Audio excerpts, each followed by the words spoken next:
Welcome everybody to Paddling Pool 201. We've got a exciting first game coming up for you, starting with Tower Control on Flounder Heights. My name is Chili Boy, and I am joined by...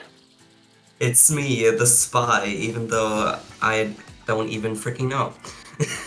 I'm really excited for this game. I mean, Paddling Pool is such a big deal, especially like after Paddling Pool 200, and we're going up with Sweet Potatoes against Hongshu. Both wonderful names. You wouldn't expect anything less from the Splatoon community, would you? I mean, this is a chaotic week for Dapple Productions. We're starting tonight with Paddling Pool 201, but then we've got Triton Cup on Friday. Then we've got 20XX this weekend. So there's a lot of Splatoon entertainment, although we do think a lot of people tonight will be distracted by the Nintendo Direct that was announced. But we're going to be Yeah. getting into game one here. We've got Octobrush and Junior coming out from one side. We've got a Hydra coming out for Honk, so that's quite interesting mix of comps. Let's see how they roll out here. Yeah, I mean, this is really great weapon diversity. I'm always a big fan of when teams don't like kind of get themselves down on the meta and like actually try out something off meta, and I love that. And yeah, let's see how Yeah, this goes.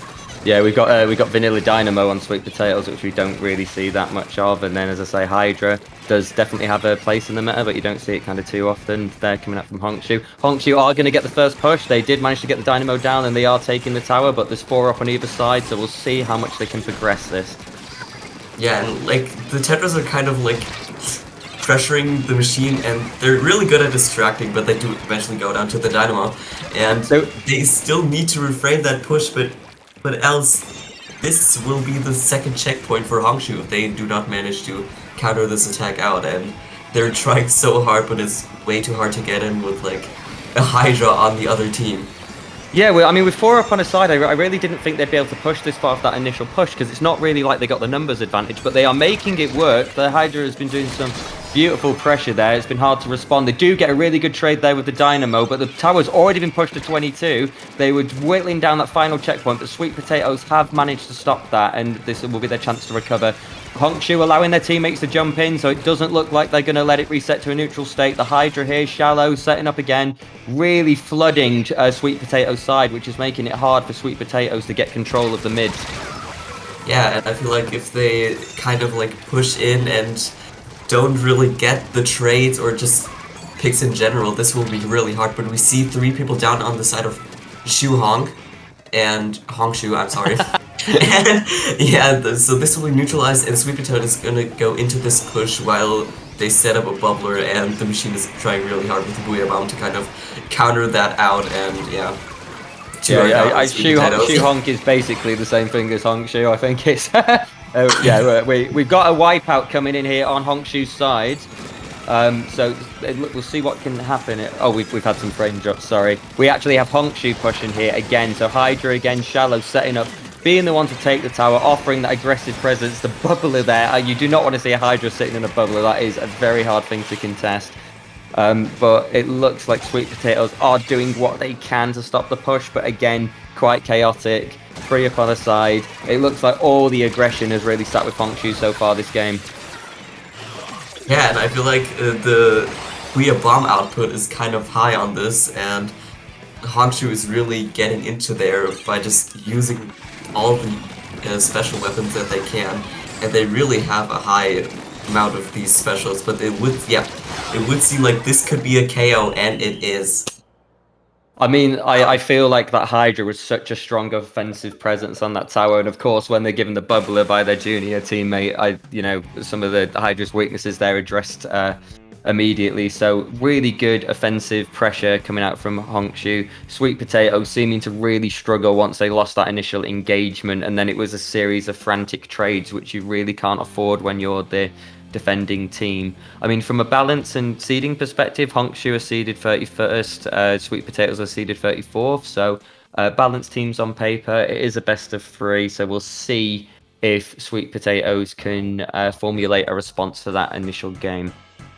Yeah, and I just kind of love that movement on the Tetra Dualies. I feel like that is a really pretty weapon to watch, just because there's this kind of beauty behind a Tetra player if they manage to actually distract the other team, and I just love that. It's beauty and it's also absolute anarchy. I mean, I did think when the Tetras were pushing initially, like they had no business being alive when they were completely surrounded in a Sweet Potatoes ink with around a couple of people, but managing to get those trades and being able to do the roles to essentially care a lot less about being in enemy ink is one of the reasons that aggressive play on the Tetras is such a scary thing to go against. And then especially if you've got a QR build on top, you can just afford to take that risk over and over. And that was probably a pretty significant factor in that offensive pressure from Honkshu, allowing them to kind of spiral and make sure that they weren't giving up that push just because they lost a couple of players.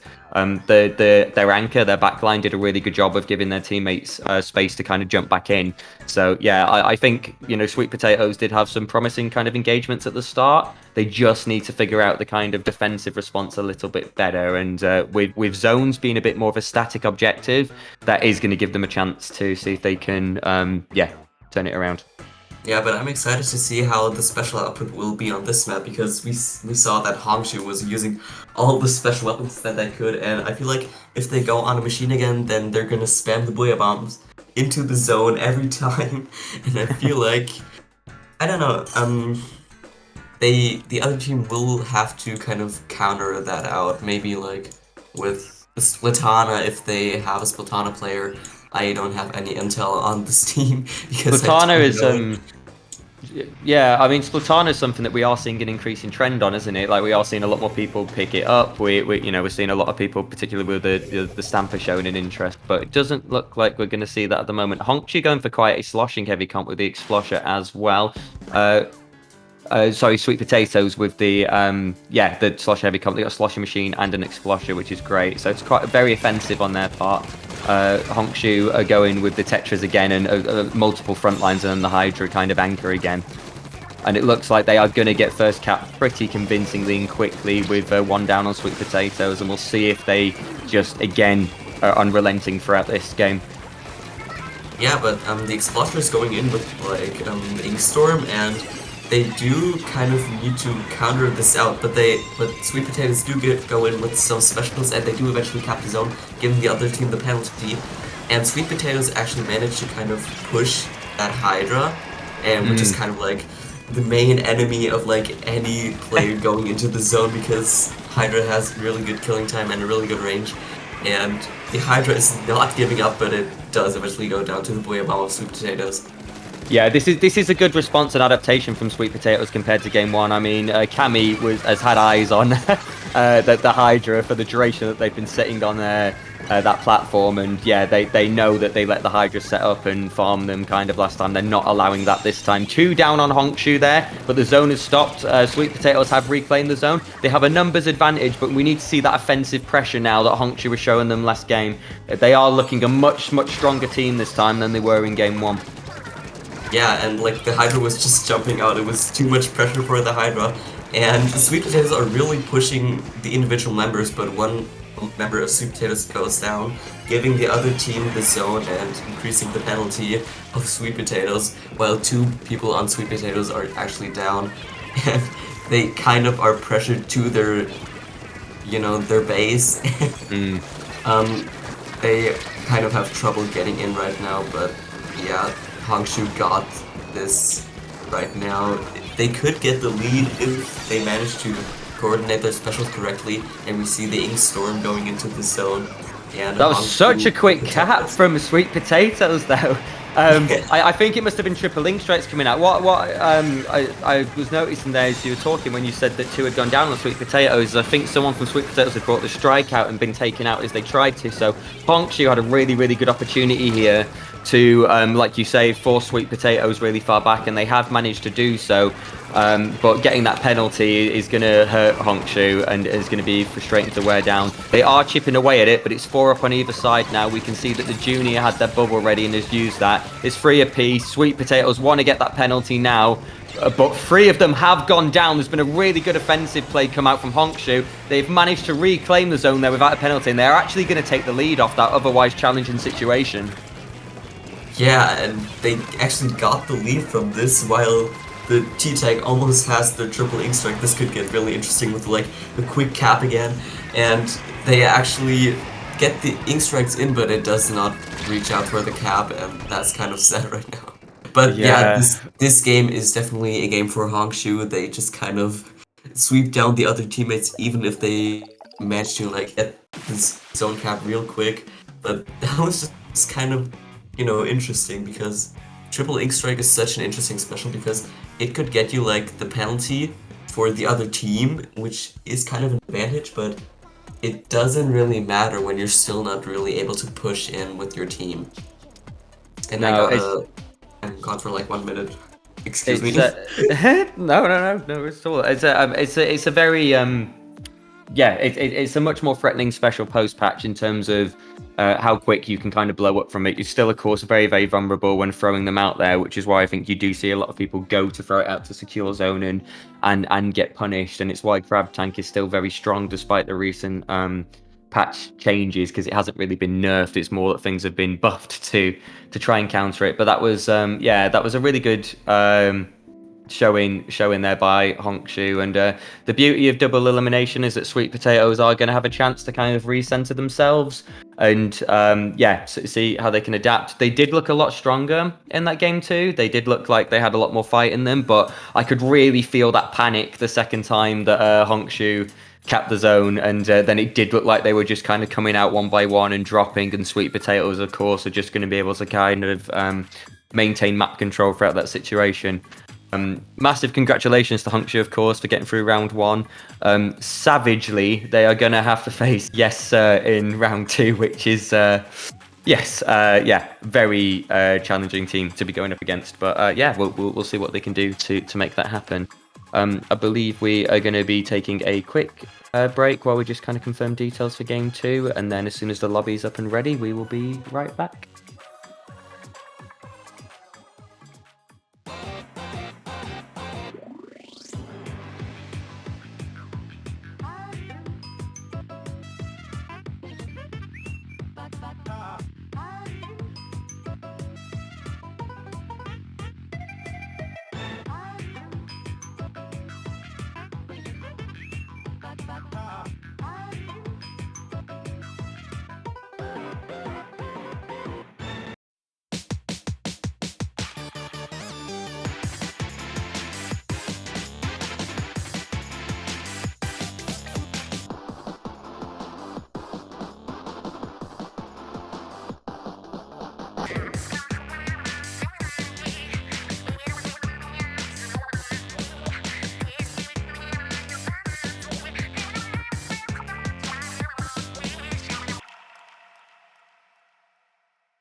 Splatoon Stronghold, a stronghold for competitive Splatoon, providing resources to long-timers and newcomers alike. If you're new to the competitive scene or still figuring out how to join, we have a getting started guide and plenty of other resources to help you in your journey. If you are a seasoned veteran, we still have plenty to offer. You can find and join tournaments as well as participate in our Captain Forum and find free agents and teams. Our mission is to make competitive Splatoon easily accessible to everyone. So what are you waiting for? Join the Splatoon Stronghold today!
Welcome back, everybody, to Paddling Pool 201. We are going into our round 2 game with Kera is failing chemistry, which is a savage name. I hope that doesn't happen in reality, Kera, against the final reckoning. My name is Chili Boy, and I'm joined by...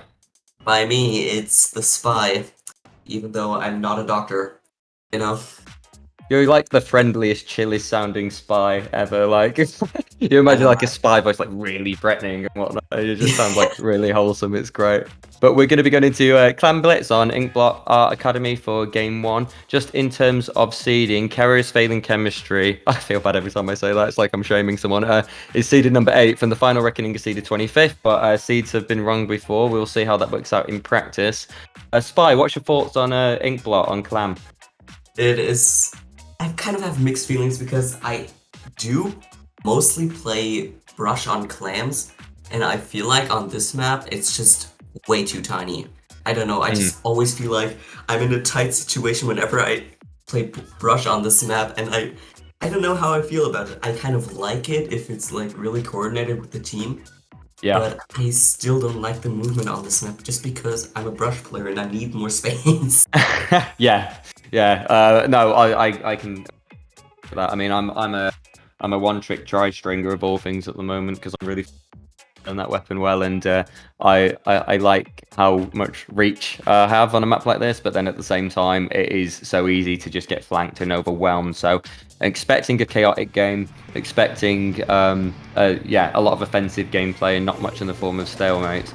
We've got some great names here, including Brexit Ball, which is bringing back tragic UK memories of better times, but we will see how people roll out. Kera have a double splash, ends up an Ely as a relatively offensive comp, free front line, backline. Final Reckoning have a Splatana post buff, 52, Junior, and a Splash, so a lot less range than Kera.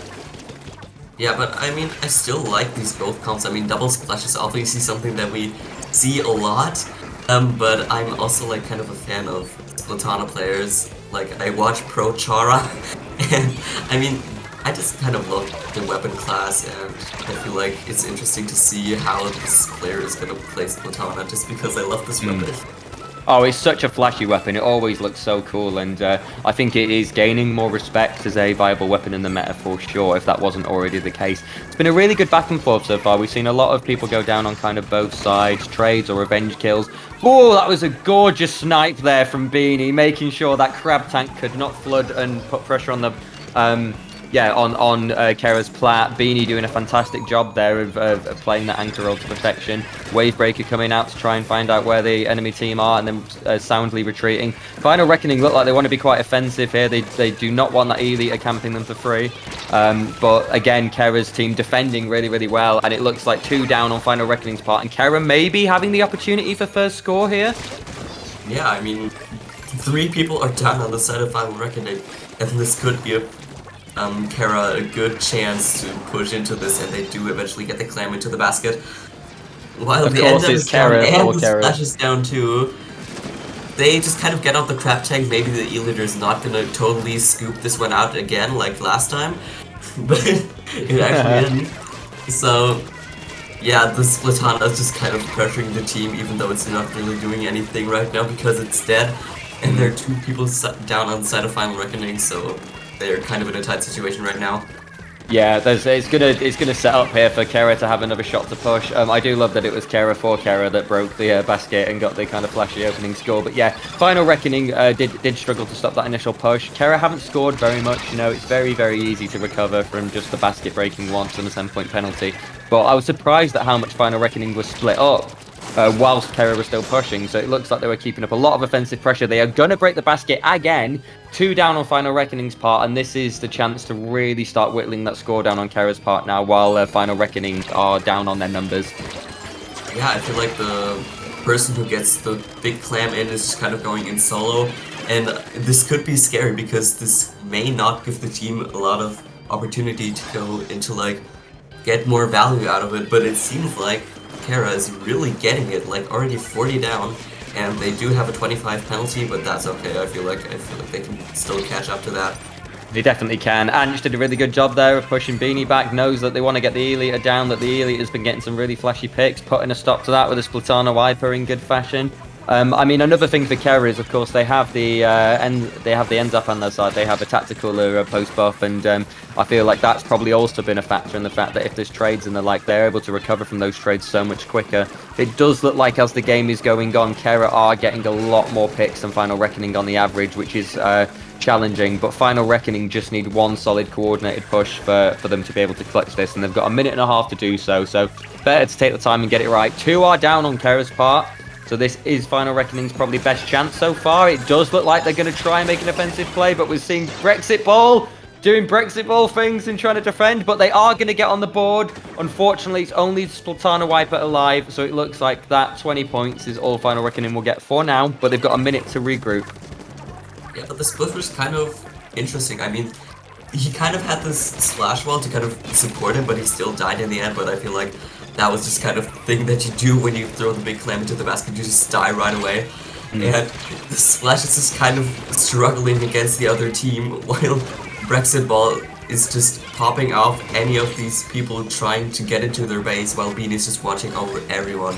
Yeah, I think Brexit Ball kind of getting into fights of everybody, being really aggressive, forcing people out of position. And we saw Beanie there, as someone on Final Reckoning was forced into the kind of zip wire, and then Beanie sniped them in the zip wire. That was pretty savage. So Kera looking really strong in this game one. Final Reckoning have had some really good offensive moments and have shown that they can score against Kera, but 20 seconds on the clock, Kera breaking the basket here. It looks like they are looking to make a domineering kind of statement in that opening game.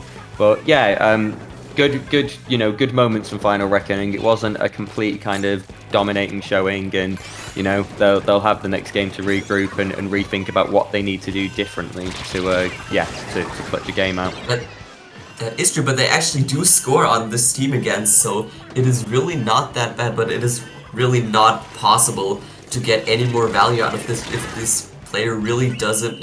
It's over. But really, that was not a complete failure. I mean, these teams are kind of apart on the seeding, kind of like Final Reckoning is seed 25, I think, and Kera is seed 8. But I really feel like the Final Reckoning did a really good job on some points. I mean, they actually got some picks and they got in twice, even if they didn't get really a lot of value out of it. This was a really good match. Yeah, I think they've shown that at least on kind of that mechanical individual player level, they can win engagements quite well. I think the only problem with their pushes is when they were getting those pushes, it did feel a little bit sporadic, someone just as you say, kind of doing the kind of suicide push, like sacrificing themselves to break that basket open, but the rest of the team weren't really set up in a position where they could capitalize on that score, and that's why even though Final broke the basket twice, they weren't able to make too much happen that game. I think with a little bit more synergy and coordination, or a couple more people being taken down on Kera, they could have got a lot more out of that. And of course, we're going over to zones now, which is a much more static map. Getting those picks might go a little bit further than it did in that Blitz game. So we'll see what they can do on Museum. Zones Museum is an interesting one. I mean, again, I have really mixed feelings on this map. I mean, I do play Splash, but I kind of suck at it because I'm not good with Crab Tech, so I always play T-Tech on this map. But I don't know, I just kind of hate when zones are in the middle and then there's this huge pillar where you have to go around and paint the zone. I'm always so annoyed by it, but how do you even feel about this map? I haven't even talked about that yet. I mean, the pillar, I'm laughing at the pillar because I agree the pillar is a place of great anxiety and of, great importance, because the pillar, does give you one of the best avenues into enemy plat, but is very heavily guarded and contested. And if you do get a wipe or a good setup, that anchor or long range weapon is going to sit in that pillar and just wreak havoc onto enemy side. So securing the center is really, really important. Getting on that pillar goes a long way, but I think we will see a lot of anarchy around it, and it's why it's very scary to be a front line, just bobbing and weaving around all the kind of ink raining at you. So yes, I share your sentiments with that, although I play a cowardly tri-stringer at the back. We're seeing Anshir from Final Reckoning really aggress enemy plat straight away, but then having to retreat. He's baited two of Kera to chase him. Quite nice movement, actually, to get away from that situation. But we are seeing Kera whip out a crab tank early, get 2 down, and secure the zone. So this is going to be a strong response to Final Reckoning's initial cap. And we see the Splatoon Stepper also pressuring the other teammates. And I also love this weapon, by the way. And yeah, this is like really a meta kind of comp right now. But yeah, Kera has the lead right now, and they're just kind of just camping at the ledge. And the Splatoon Stepper is going in with the Zipcaster, getting one pick. Oh my gosh. And it's just a really beautiful special, I gotta say. Yeah, I mean that looked lovely. I mean Brexit Ball, getting in the clips, getting their content farmed. I mean, yeah, Final Reckoning. I really like the comp. They've got an Explosher extremely strong on zones. They've got a good amount of aggression. The problem is they're just dropping a little bit too much to Kera's offensive potential. Brexit Ball seeming to struggle in that situation though. A lot of pressure coming in from Final Reckoning now as they secure the zone. And if they can get a couple of picks here, or like you say, use this pillar to try and get into enemy territory, this could be a very, very different game to what we saw in the Clan Blitz match. Yeah, we just saw Kera using the crab. It's kind of difficult to get any value with the crab if the enemy team decides to just kind of go away into their own base, while they, it does give them time to kind of get the zone, and we see Final Reckoning actually getting the lead on this right now, while the Explorer is standing at the ledge, just kind of shooting at the enemy's kind of base, and this gives him some way of pressuring and chip damage to kind of solidify their push, while the other crab is going in right now, trying its best to get some picks or just paint the zone in some way. We see Braxiball actually getting a pick with the Zipcaster, beautiful again. Yeah, they do get the penalty on Final Reckoning, and that is a wipeout. Oh, wipeout, huge. If Kera take advantage of that, I mean, look at this. This is scary because we've got even the anchor for Kera is on Final Reckoning's plat and just gonna give them absolute hell now to get back into mid. I thought Final Reckoning did a fantastic job there when they did get the cap. We saw a lot of aggression, but we didn't quite see anyone get too deep into Kera's plat. So coordinated specials in the form of the crab tank, in form of the Zipcaster from the Splatoon Stamper has allowed them to recover. But we are seeing now Kera are about to take the lead. They have the numbers advantage, they have specials again, and Final Reckoning are just getting suffocated in their plat, really. And it's only the Explorer alive. We've got Brexit Ball again with a Zipcaster. Wreaking havoc, and it is just such a more aggressive push, and I think that is going to do it. I actually loved how Final Reckoning played in this. I mean, they didn't go in too deep into their other enemy's base, but they did manage to get a lot of points, and I just really think that you should acknowledge that if a team is like seated a lot lower than another team, and I just love the play style. And I mean, the Splatoon Stepper, beautiful, even if you don't agree with like the name, because it brings down some bad memories of Brexit or something, but I still acknowledge every player in this right now. I mean, the crab tanks were obviously crab tanks. They are good. that's all the explanation required. We don't need to expand on that. I mean, crab tank is just crab tank. We don't have to explain. I mean, we explain every time just because, I mean, everybody knows that this special is just kind of the meta right now. But I still think that this was a really good match between both teams. Yes, I think even though that was 2-0, and that is going to knock the Final Reckoning into the losers bracket, I think the Final Reckoning have a lot they can take away from that set. I think a really strong showing of their offensive potential in game 2. It was a really nice coordinated cure on the zone, and they totally had the right idea, as you say. They were pressuring the enemy part. They were setting up and predicting where Kera would try to re-engage them. I think they just needed a little bit more offense on the enemy plat itself, because otherwise they're kind of waiting for Kera to dictate the pace of how they're going to aggress that central area. So I think that was the only kind of challenge, but Kera, of course, did make that really hard for them to do because they weren't full wiped at any point. But the Final Reckoning have a lot they can be proud of.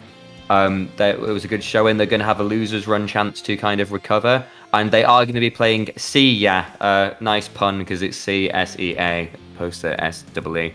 Who are seeded 24th, so they've got a really evenly seeded game in losers round 2, and hopefully they can take that good performance against a stronger seed, take that momentum into a good showing in the losers run. So very well done to both sides.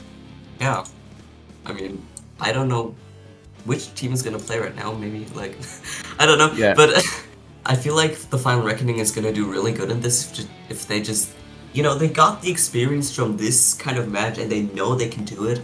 I feel like they could actually pop off in this tournament, so good luck to them, definitely. And of course, Kera, continue doing your job. You're actually great players. Splatoon Semper, please do more beautiful Zipcaster kills. Yeah, I mean, easier.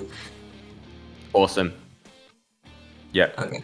Awesome. So we are going straight into the next set, which is beautiful. It is going to be Everest versus 142A. I'm not sure who's comprised of 142A, or if that is a number with a secret meaning that I don't have the intel on to understand. But Everest, of course, a recognized, known bunch. Have often had very impressive performances in paddling pool and comparable tournaments. So they are actually seeded 12th relative to 1428, who are seeded 5th. So this is a higher seeded game. We can expect a lot of anarchy and kind of back and forth on both sides here. And we've got, of course, the iconic Pew Pew. Known for being a long-range jet sculpture savage as well, so this should be thoroughly entertaining. And Rainmaker on mincemeat.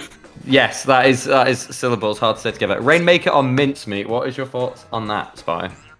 I mean, first of all, I just want to talk about the tag on the team of the 1428. It's actually like the Japanese you see there. That's called chicken. It's literally just chicken.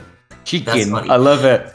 Yeah, on Rainmaker Mincemeat, I'm gonna be honest, I hate this map with all my heart, and I think we're gonna see an E-leader just because it's Mincemeat. I mean, the map layout is kind of weird, and if we see Splatoon, this would make the match a lot better for me. Yeah, it'll be interesting. I like chicken. 96 Maggie, of course, has done really great work with Decarbon as well, so just some recognised names here. We are seeing double Sloshing Machine and Charger, kind of as anticipated, and we're seeing Charger, double Splash and Sloshing Machine on Everest. So very comparable comps, the only difference being one Splash subbed out for a Squeezer and a second Sloshing Machine. So we will see how this opens up. Lots of kind of open fire so far. People just getting some sense of map control and movement options.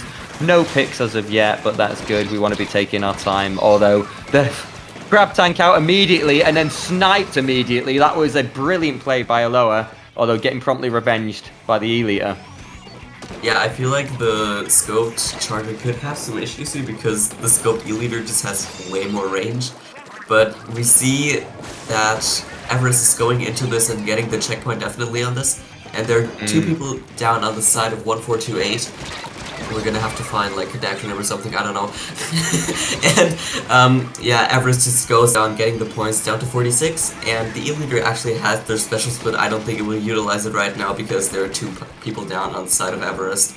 While 1428 is just trying to get in using the Trizuka and eventually just getting this pressure on the other teammates while they're just defending everything they can, and they actually go into the Booyah on the side of 1428, and they do get the checkpoint, I think. They're going to get it for sure, yeah. 3 down. I mean, what I was going to comment on originally was Everest, like, a good initial intuition where they only had 2 down on Everest part, but they knew where the other 2 were. They knew that initial push was safe to make. Didn't waste any time getting to 46 points, but I think 1428 not really phased by the fact that Everest pushed to 46 and immediately securing the checkpoint themselves. So Everest have the lead right now, but it's not safe by any stretch. 1428 need one good push and they will be able to to make their mark beyond that. It's a really aggressive game so far. I'm enjoying it. Lots of kind of skirmishing. Everest 2 down, but a really nice crab tank play coming through. Although again, Charger doing beautiful work, stopping that Rainmaker, and 1428 are going to recover there before Everest can get any further on the board. So looking pretty evenly matched so far. Doesn't look like there's any kind of particularly domineering team or player at the moment. Yeah, I mean, Everest kind of has the map control right now, but I feel like if 1428 utilizes that kind of to their advantage, I mean, the pop isn't really that necessary on this map, but I feel like the machine could use some Booyah Bomb right now. I mean, they always do. But they actually Gorgeous. go down one right, two down. Oh, gorgeous snipe. That was a Oh. beautiful snipe. That was a beautiful snipe. And they Oh, kind that- of want to pressure the vacuum cleaner. I forgot the name. Ink And- vac, close enough. Ink Thank you, vacuum thank you. cleaner. That's basically what it means. Yeah. And Everest is going in with the Rainmaker, but I feel like it's kind of getting pressured out right now, and it has some damage on. So if they do not manage to scrimmage kind of the other teammates, and they did not kill. Okay, they did kill the Booyah Bomb, but it was a little. Yeah. too late. I was feeling exactly what you were saying there in the sense. Oh my gosh, full wipe on 1428. So hold on a minute. I thought that might have been it. It felt like everyone on 1428 was just slightly damaged, and I was waiting for them to get wiped. Then it didn't happen. I thought they were covered, but then beautiful play by Everest, pushing to 24. Much stronger showing. So the burden is going to be on 1428 for this remaining minute and a half. They're going to have to make offensive plays. Everest can kind of afford to take a bit more of a defensive setup here now and create a wall of a defense. Something that they have shown to do really well up to this point. And with 2 down on 1-4-2-8, Marky doing some great work here. Staying alive in absurd situations, but yeah, not able to get the picks. This is certainly looking a lot more in Everest's favor, though. Yeah, I was kind of sad right now because I felt like 1428 was going into the really strong push, but that was kind of just broken down by Everest using the E-Leader and the other splashes to completely destroy the other teams right now. But I feel like if they... Oh, there's the Trizuka. I was just gonna say, there could be a Trizuka coming up right now, and it actually got 2 picks on the Booyah Bomb as well. I love when They it's like a need to jump go shot in as right well. now, please put this in. They're doing it. No. They're listening to you. They ain't wasting any time. I like it. Although, is this safe? Trying to use the B-Up on They for cover. really- Everest knew aware of that, but they get another pop. I think they're trying to cheese. I think. Are they going to cheese? They are not. They were so close. They were just they were trying going to for the cheese. cover. Yeah, they were going were for the just- cover with the special use, weren't they? Sorry, go Yeah, ahead. they were just trying to cheese so bad. They were just pushing in, kind of feeding. They wanted those points so bad, but I feel like if they had waited and got more picks, this could actually be to the want of 1428, but that did unfortunately not happen, and Everest kind of got them. This was really close though. They wanted to cheese it so bad, but that was to their disadvantage.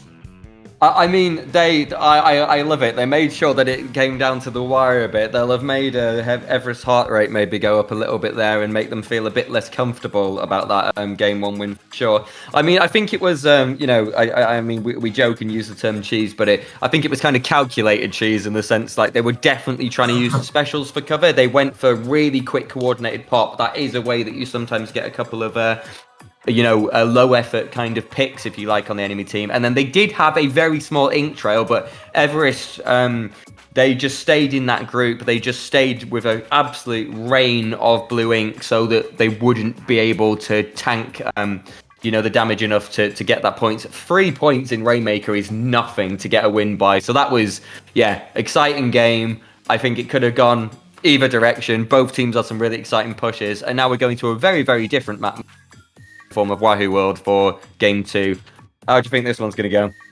I really don't know. Wahoo World is it's a weird one. I mean, there is this like really high up list that you could use and with a crab tank or something, but Splat Zone is like the zone is circular, so I feel like that's a good place for the Wavebreaker 2. If they use an E-Leader again, I could see that really happening. I mean, they did use an E-Leader on Binsweet, so this They could did go indeed. either way. I mean, it's really up to the teams of how they're gonna play and coordinate their specials.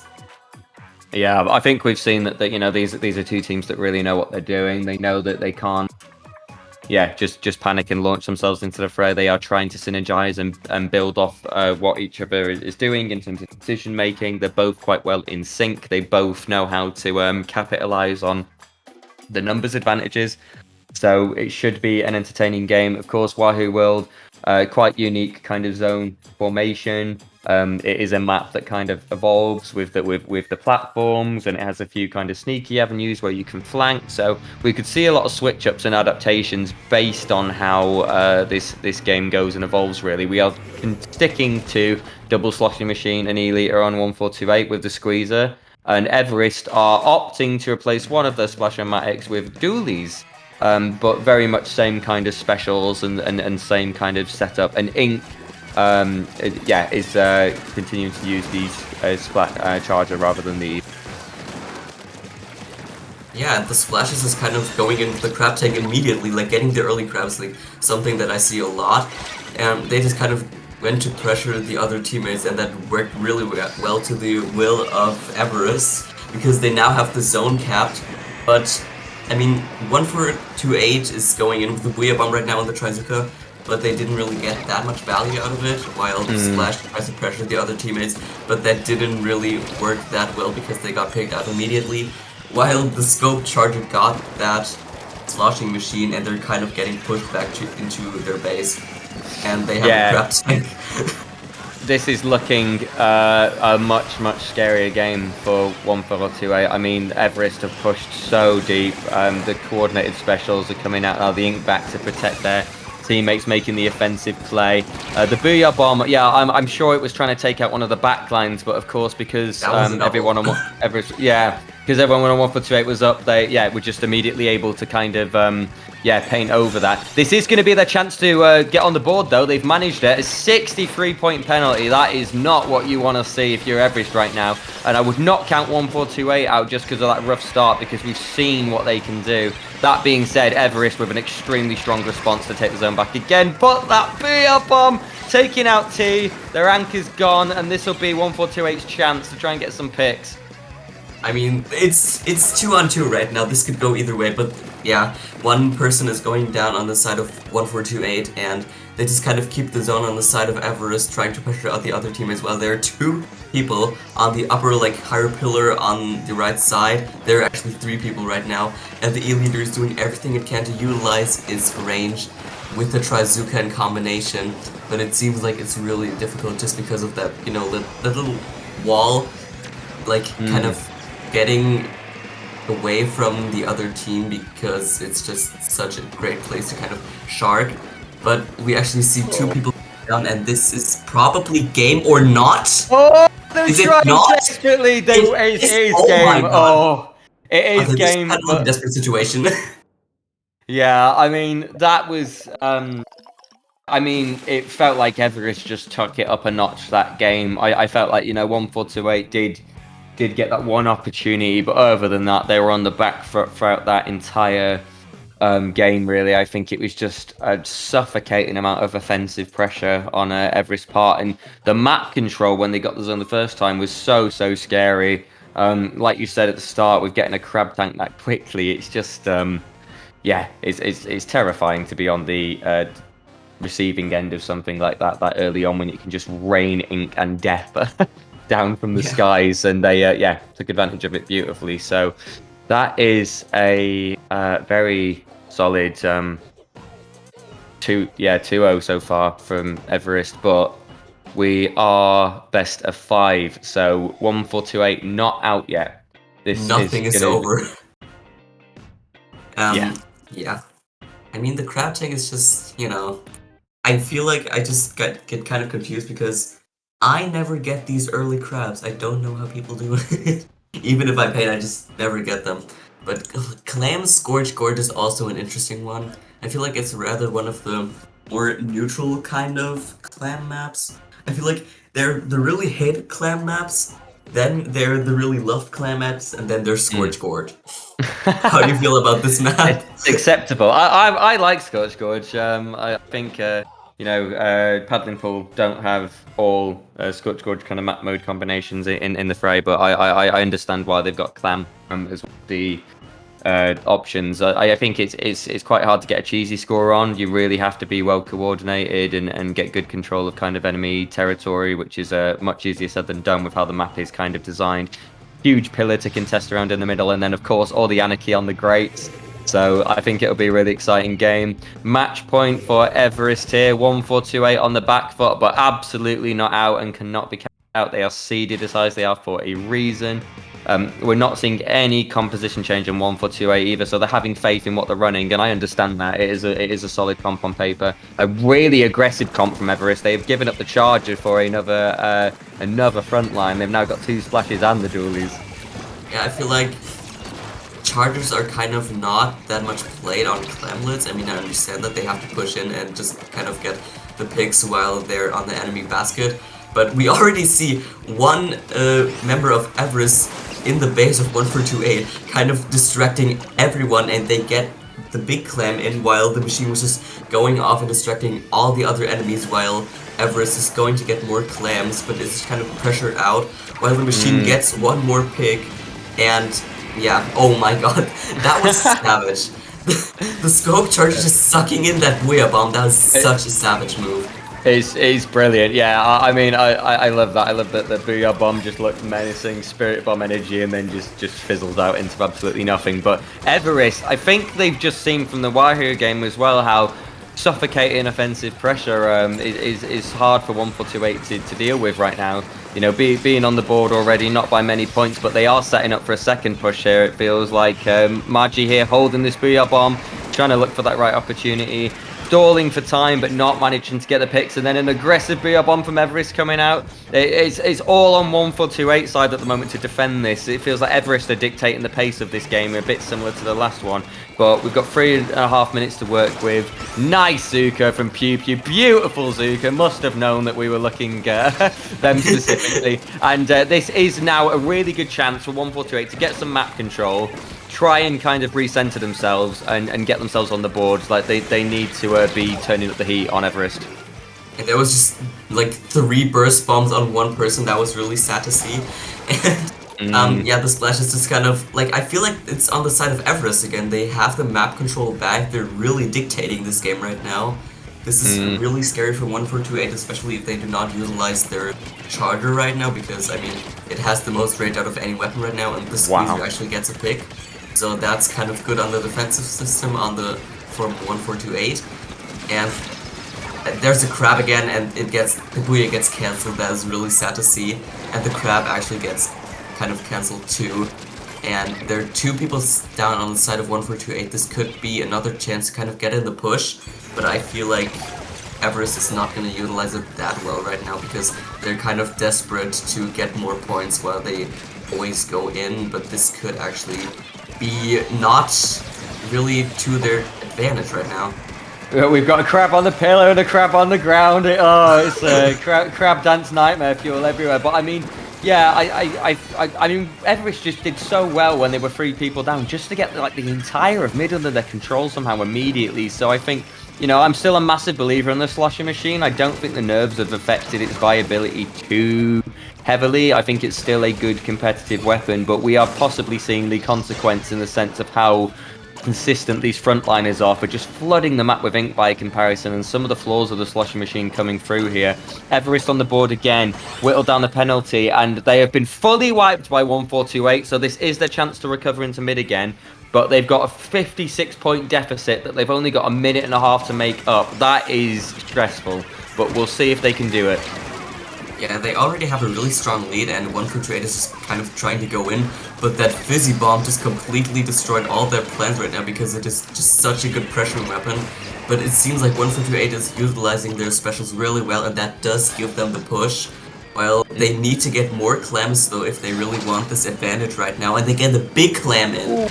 They do. They got a jump and they got the 20 not points. enough for the lead though, oh my god. Where's it? The machine? Oh, the machine desperately looking if they could just get chip a couple in. That was a really good push from 1-4-2-8. That has meant really that with 45 seconds to go, it is entirely plausible for them to take the lead now if they can win the next engagement. Pew Pew really trying to use their weapons like advantages with the splash wall, the outranging compared to the front lines. Aloha keeping an eye on things and trying to back them up. But Everest are sitting there with 2 clams themselves. Power clams, that is, sorry. Yeah, looking for that moment to secure an even stronger lead.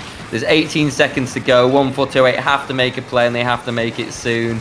I think Everest know that, and they're just going to sit back and force 1428 to overextend and be punished for it because they have no choice. But so close to getting on the board that time. But it looks like it will possibly be a 3-0. We've got overtime, though. I mean, the Splatoons were doing a really great job of counter-striking and sharking at that one ledge, but 1428 could potentially go in right now, but they're bombarded with burst bombs right now, and they actually use the ink bag, and this could actually give them the advantage, but it does not because the overtime counter is way too low for them. I feel like if they had gotten a few more seconds, this could have actually got out for the positive of 1428, but it actually seems like Everest was just kind of getting that advantage right now. I agree with you. I think the momentum was starting to change quite drastically there, and if they maybe had another minute on the clock, I think that would have possibly been them on the board. They had to rush that push in a bit of a messier way because of the overtime burden. I think Everest were doing the right thing by just kind of sitting back. There's no point in kind of risking a splat that you don't need to get when you're in the lead with that little time on the clock. But yeah, that was a intense showing. It was a strong 3-0 for Everest on paper, but in practice, I think two of those games were really well balanced. Only Wahoo World was the blowout, and that map is as we're seeing with lovely Twitch chat, Wahoo World, a very controversial zones map. The community have a strong opinion on that for a reason. I'm not going to be a Wahoo defender. But yeah, really good showing by Everest. Congratulations. 1428, our 5th seeds, are dropping into losers bracket quite early on, but I am sure that is not the last we've seen of them. They will regroup and be back for more anarchy. I have no doubt. Yeah, I mean, Wahoo World is like an okay. I mean, it depends on the mode. I mean, I love the big run map, but in competitive is kind of interesting just because the map is so weirdly designed, and it's just kind of really controversial because a lot of people just don't feel like this map is greatly designed because of, I don't know, the middle just seems kind of off. I don't know. It's really weirdly composed.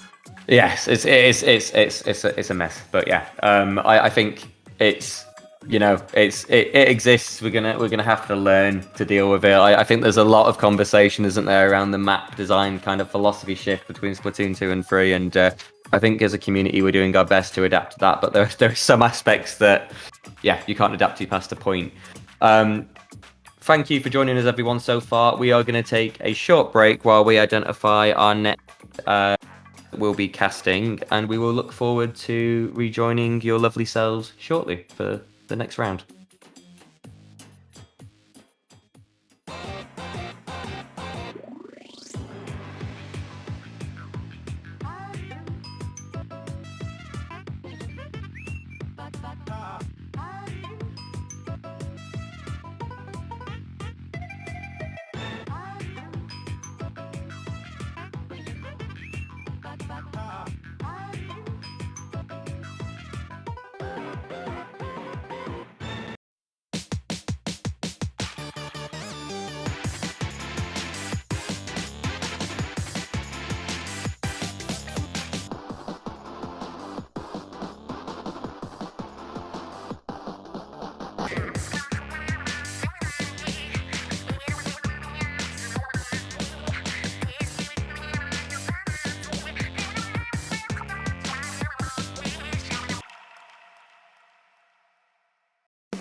Splatoon Stronghold, a stronghold for competitive Splatoon, providing resources to long-timers and newcomers alike.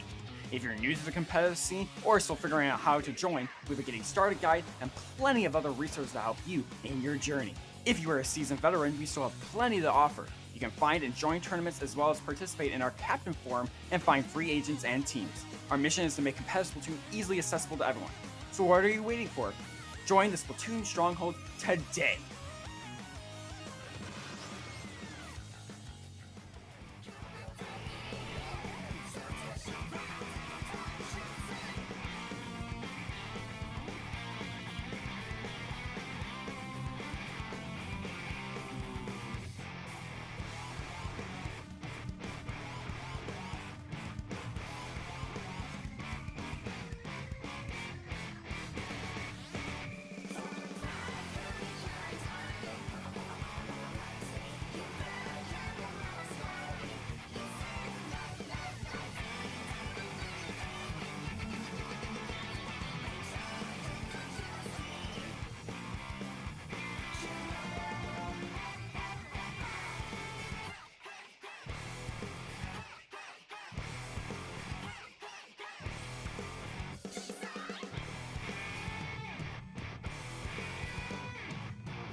Welcome back, everybody, to Paddling Pool 201. We are going into, it feels like we're moving really quickly today, but we're going into our round 4 game. ASC Tenshi, seeded third, familiar faces, we all know what they can do, versus Mango Hek Mek, which I know Spy is very, very happy about, Yes. being live with us. Yeah, I just love that I can commentate Mango Hek Mek. It's such an amazing team. I love the people there. Yeah, a wonderful bunch. Really talented teams as well on both sides. So I think we can expect a really heated, higher level gameplay kind of showing from both sides. ASC Tenshi did very well in the massive Paddling Pool 200 just gone. I'll have a quick check of the final standings for stats on that afterwards. But yeah, team that always have very consistent kind of results and showing. They've just had a strong performance in their Looty division. But Mango Hek Mek, familiar faces. They're one of the teams that always pop out to me when I'm looking at Triton Cups and Paddling Pools. So they've been on that grind. That grind has paid off.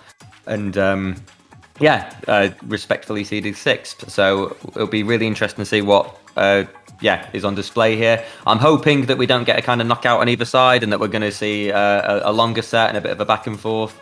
I'm commentating the whole of Paddling Pool. I'm very excited about it, but I don't want it to be like sped run through. I'm enjoying the experience. How are you doing, Spy? I'm doing pretty good, and don't worry, you're gonna do this. You're gonna pop off this commentating session today. I believe in you, Chiller. You could do this. Yeah, even because of my love for Mango Hek Mek, I'm not gonna be biased. Don't worry, I'm not biased. Okay. We've all got our homies, haven't we, and people we appreciate. So nothing wrong with that. We will still bring as impartial commentary as we can. Hope you're all doing well. Twitch chat. Thank you for joining us. Appreciate there's a Nintendo Direct coming up, so we'll do what we can to keep it around in here. ASD Tenshi with Double Splash Sloshing Machine and Junior. Mango Hek Mek with an interesting mix with a Vanilla Roller, a Double Shooter and a Sloshing Machine as well. So we've got very aggressive comps. We're going to see a lot of kind of skirmishes and a lot of back and forth. Yeah, I mean, Roller is just also obviously in a weird pick. I mean, it's not bad by any means, but it is really not seen that much, and we actually see a wipeout from Mango Hek Mek against Tenshi. This is really interesting, and we see the splatter shot on the tower. It's obviously EST. No, the Roller is kind of, I feel like the Roller could now use the bubble to kind of give them the advantage, and it actually does. And ASC Tenshi is kind of in a tight situation right now because they actually kind of are stuck at this one position at the right, but they actually do get some picks and trades. So it is 2v2 right now, I feel like. They've done a really good job, ASC Tenshi, to actually recover from that, because a wipeout that quick was devastating, and Mango were pushing really well. I think it took a little bit of a time, didn't it, for them to get the bubble on the tower, but clearly your love for them, Spy, powering them up, giving them that anime boost, power of friendship. That being said, 3 down now on ASC Tenshi side again, so Mango still kind of dictating the pace offensively. They are going to get the next push. Tenshi, of course, an incredibly adaptable team. They won't be too phased about how things have rolled out here, but Mango showing why they're seeded high, applying the pressure. We have a sneaky Sloshing Machine kind of regrouping and sneaking around that. I almost thought that was an enemy territory for a sec, but I think they're just trying to build up their BR bomb instead. The clock is ticking, though. 2 down on Tenshi's side, and Mango are about to get past the next checkpoint. This is unreal, Spy. Yeah, I mean, the 52 is just really going in. I mean, it went down right now, but it was doing a really great job at just kind of pressuring and getting some kills. But it would seem like this push could be over for the side of Mango Hek Mek if they do not retreat. I mean, the Slush Machine now has to retreat because they're 3 down. But this was a really great push. I mean, if Tenshi wants to kind of they got the crap. If they want to kind of get this advantage right now, I mean, they already got 2 crab kills, which is obviously not really unheard of, but it's really great.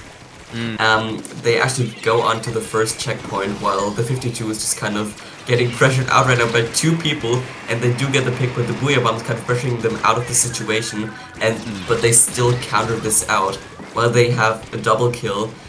Like, this 52 is fighting for everything they got right now. Whittle there, the 52, doing incredible work. Really good use of the wall and keeping themselves as safe as possible while still making those offensive plays and not being too passive. I mean, I completely agreed with the Slush Machine's decision to retreat. That was necessary at that point. They preserved their Booyah Bomb so that ASC Tenshi couldn't get set up too comfortably to make an offensive play. We have seen 3 go down on Mango Hek Mek, and these crabs for Tenshi doing work now. Dung Beetle plays it. Look how deep they are putting that pressure on, but they're getting punished for going a little bit too far. Nango responding well, but much more aggressive offensive plays coming out from Tenshi now. The bubble on the tower. We are seeing a slight shift in momentum into Tenshi's favour, but they've got a lot of work to do to beat that score of 5. Yeah, but I feel like that roller is obviously counting out some of the plays. I mean, Nango is a really great roller player, and he just was kind of camping at that enemy space and getting all the jumps. And Tenshi is kind of mixed right now. I mean, they got that one good push, but they need to go in more, I feel like. But it will be really hard because the roller could shark at any position right now, giving them less space and more pressure. You speak of that roller. That roller, we have been duly informed, Nango was actually top of X rank in Rainmaker for a portion of time. So they are a known savage for good reason. I think we have seen that in how they have played so far. You know, good 2 picks there before going down, getting ASC Tenshi on the back foot again. I think we've had a bit of adaptation from Tenshi in terms of slowing down Mango's aggression, but again, they are still pushing. They're not giving up, and there's 30 seconds on the clock. They don't really need to be pushing too hard now, but it is good that they're not being too passive and letting Tenshi set up. They're still applying a really healthy amount of pressure that is making it super hard for Tenshi, because Tenshi have to make the offensive play. They can't afford to sit back, but with 15 seconds on the clock, Mango are not letting it happen. This is a really incredible opening from them. Yeah, I feel like they just kind of let that roller go into the offensive while they just kind of sat back. But they're still not going down into this, and this will be the win for Mango Hek Mek. This was a really interesting game because I feel like Mango Hek Mek was just always going in really aggressively while the roller was just kind of distracting everyone, and so they got a lot of picks while Tenshi kind of focused more on the special play, I feel like. Yeah, but this was a great game by both teams. It really, really was. I think, you know, Tenshi never disappoint in the sense that they have a very, very good baseline level of consistency that they play at. But Mango just came out absolutely swinging. And as I say, they're in tournaments a lot. They grind hard, and it pays off, you know, to have that rich tournament and kind of scrimming experience. And we've seen that in how they've taken that game. Yeah, I hope you're enjoying it as much as we are, chat. That was a really, really fun opening statement. We're going to be going to Brine Water Zones, I believe, for Game 2. So what's your thoughts on that, Spy? What do you think we'll see in terms of any adaptations from ASC Tenshi? You know, this could be like this E-Leader map. Like, we always have these E-Leader maps, for example, like Mincemeat Metalworks. I feel like Brine Water Springs is also like this one E-Leader map that is really good for the weapon. I mean, I feel like this map is also kind of controversial. I mean, my first opinion was like, it's way too small and it's not fun. Right now, I feel like it's good, but I mean, it's still really small, but I actually don't think this map is that bad.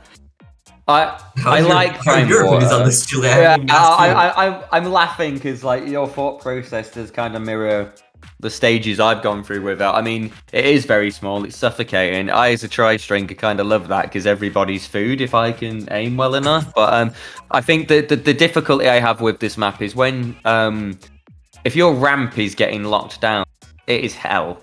It is so hard to know any avenue to get back in after that, so you've really, really got to not get wiped. I know that's the case for any map, but it feels particularly the case with Brine Water because of how deep the enemy team can get in because of how small the map is. Tenshi going for triple splash. They've had enough. They've had enough. They're like, right, okay, Mango, you've made your point. 3 crabs coming out.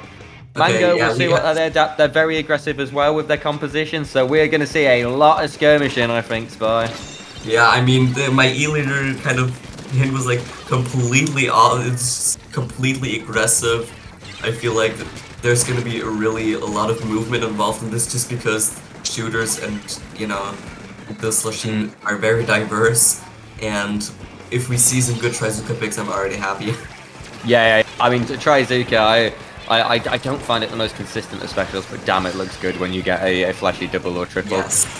This game looking pretty neutral to start with, lots of kind of exchanges back and forth on the zone. It is really not that hard a zone to cap, so it makes sense.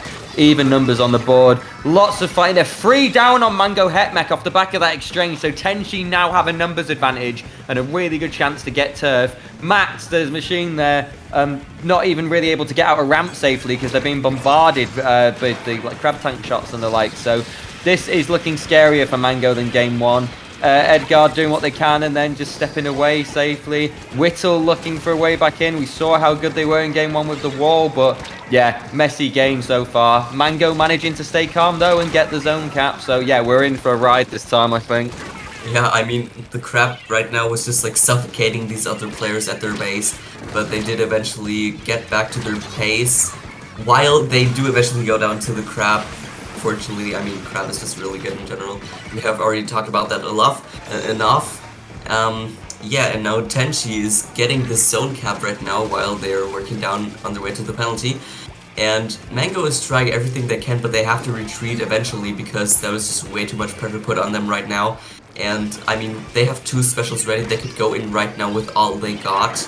I mean, the crab is really good, obviously, in this kind of situation on the other enemy team. But the Trizuka, it Oh god, EST! counters out the Booyah Bomb. This is amazing. Yeah, EST. I'm recognizing the name AST now as also someone who's doing. I was in solo queue games with them yesterday, and they were doing absolutely incredible work in that as well. What I was going to say is I really like the combination of Seb and Degard, how they were trying to pressure Mango's ramp, but from a reasonably safe position without kind of overfeeding, but then just getting nuked as trying to do the BR bomb was beautiful to see.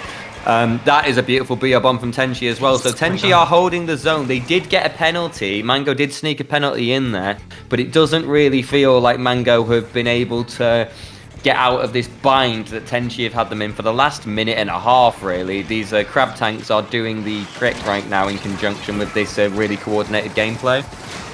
Yeah, and I just feel like they have kind of piled up on the right now. Like, Mango Hek Mek was really piling up, and that was just kind of giving them a disadvantage because there were some easy targets right now, and Tenshi is working down their way on the counter right now, and if Mango Hek Mek does not counter this out, this could eventually be the end. But the zone is neutralized right now, and ESC is doing everything he can to get the counter, but that is it for this game. Tenshi won. That was a really good match. I mean, Tenshi was just getting all the specials out. The crab tags were beautiful, but also on the side of Mango Hek Mek, the Trizuka obviously. But they were just kind of piling up at some points, like on the right, I feel like. It was just kind of a disadvantage for them.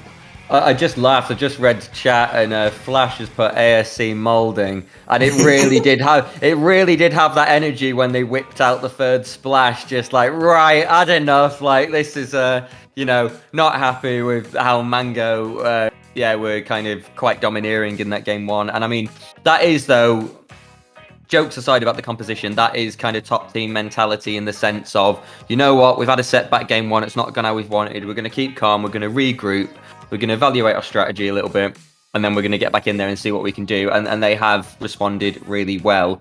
Mango weren't exactly weak that game, but I think, like you say, they did get caught in situations where they were bunched up a little bit, and they were struggling to deal with that kind of a really oppressive firepower from the crab tank. So I know we have seen a slight increase in weapon diversity with this patch, but crab tank does reign supreme still. I'm afraid it has not been neutered anywhere near what I think some people were anticipating. But I think with a few more subtle changes, you know, it could be bearable, but not quite as oppressive as we're seeing right now. But we're going over to Rainmaker Flounder for game 3. I love this map mode combo, even though in some ways it's a mess. I don't know if it's just a slightly masochistic side. Do you share that opinion, Spy, or would you disagree? I mean, I already love Flounder in Splatoon 1. I love this map. It's still, I mean, I'm not a big fan of Flounder Clam, but that aside, I love this map in general. I love like all the heights and differences, and I feel like weapon diversity could also bring some more spice to this. You know, some more pizzazz. Yeah, absolutely. I think it's going to be a good one. There's so many ways to kind of just make kind of cheeky plays or kind of sneaky kind of split seconds popping up and ambushing people. And both these teams have the the players, the movement, the kind of compositions to get some really savage moments. So we will see. We're going to go straight into it. We're not messing around. Well, I imagine we might see some composition changes. We've got a tri-slosher and a custom junior on Tenshi's part, and we are seeing a relatively standard comp from Mango Hek Mek with the Nango, the roller of death, the X-rank god again as well. So this is really big switch up from last time, but I like it. I like what I'm seeing on both sides. Yeah, I mean, Tri-Slosher is something that we don't really see regularly, just because I feel like the set is not really great for the weapon. I feel like, especially like Toxic Mist is not that good of a pick, like anyway. And yeah, Inkjet is also just kind of outclassed, but we see Tenshi just going and getting that checkpoint. Oh, no, wait, was that?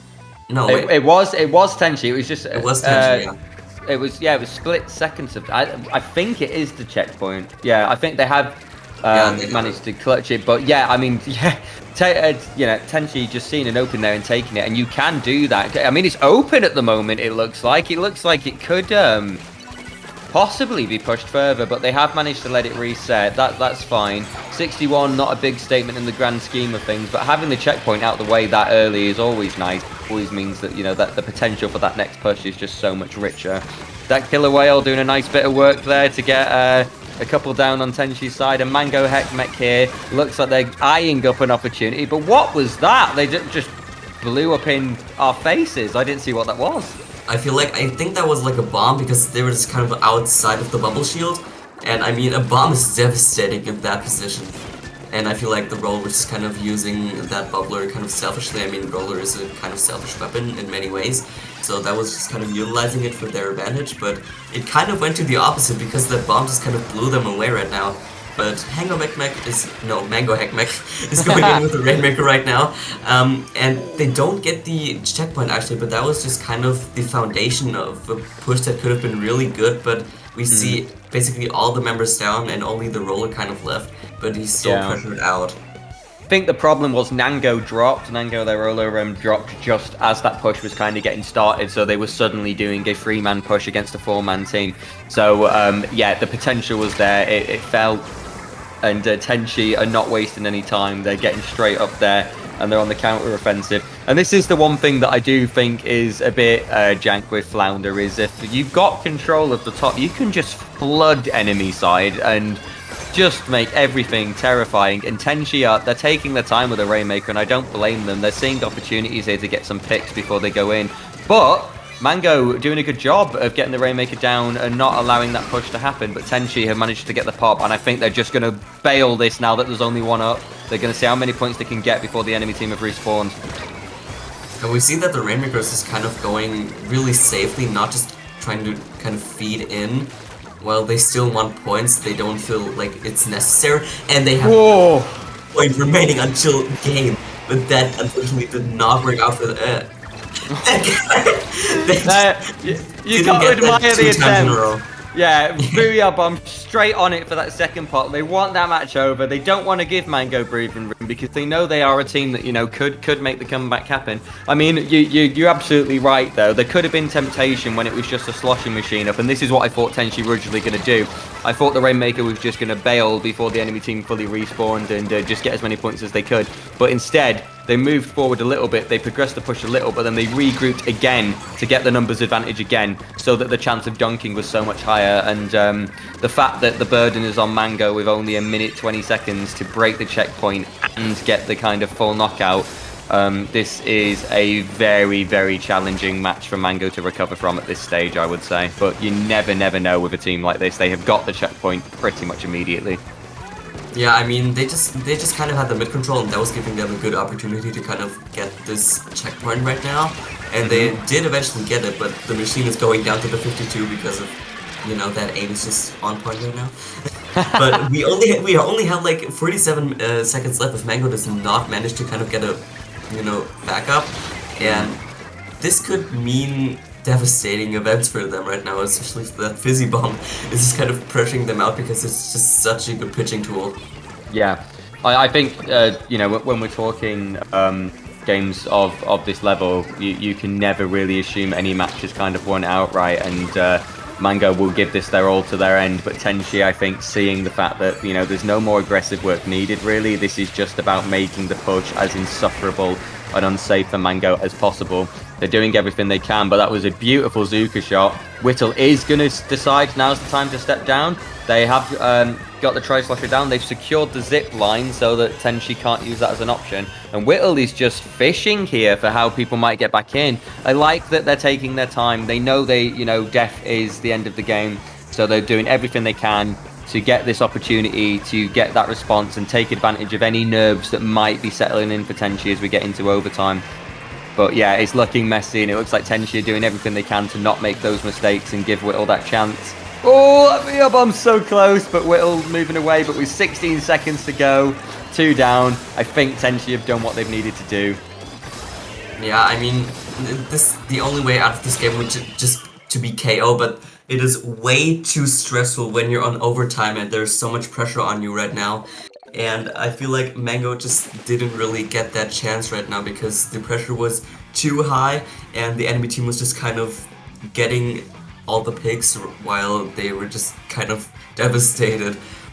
But I feel like the Tri-Slasher was a really interesting weapon because I feel like it was more skirmishing more than getting kills. I mean, the Inkjet is just kind of, I feel like, a negative effect of using like the Inkjet because it is so easy to cancel that weapon out, especially like because ink armor doesn't exist anymore.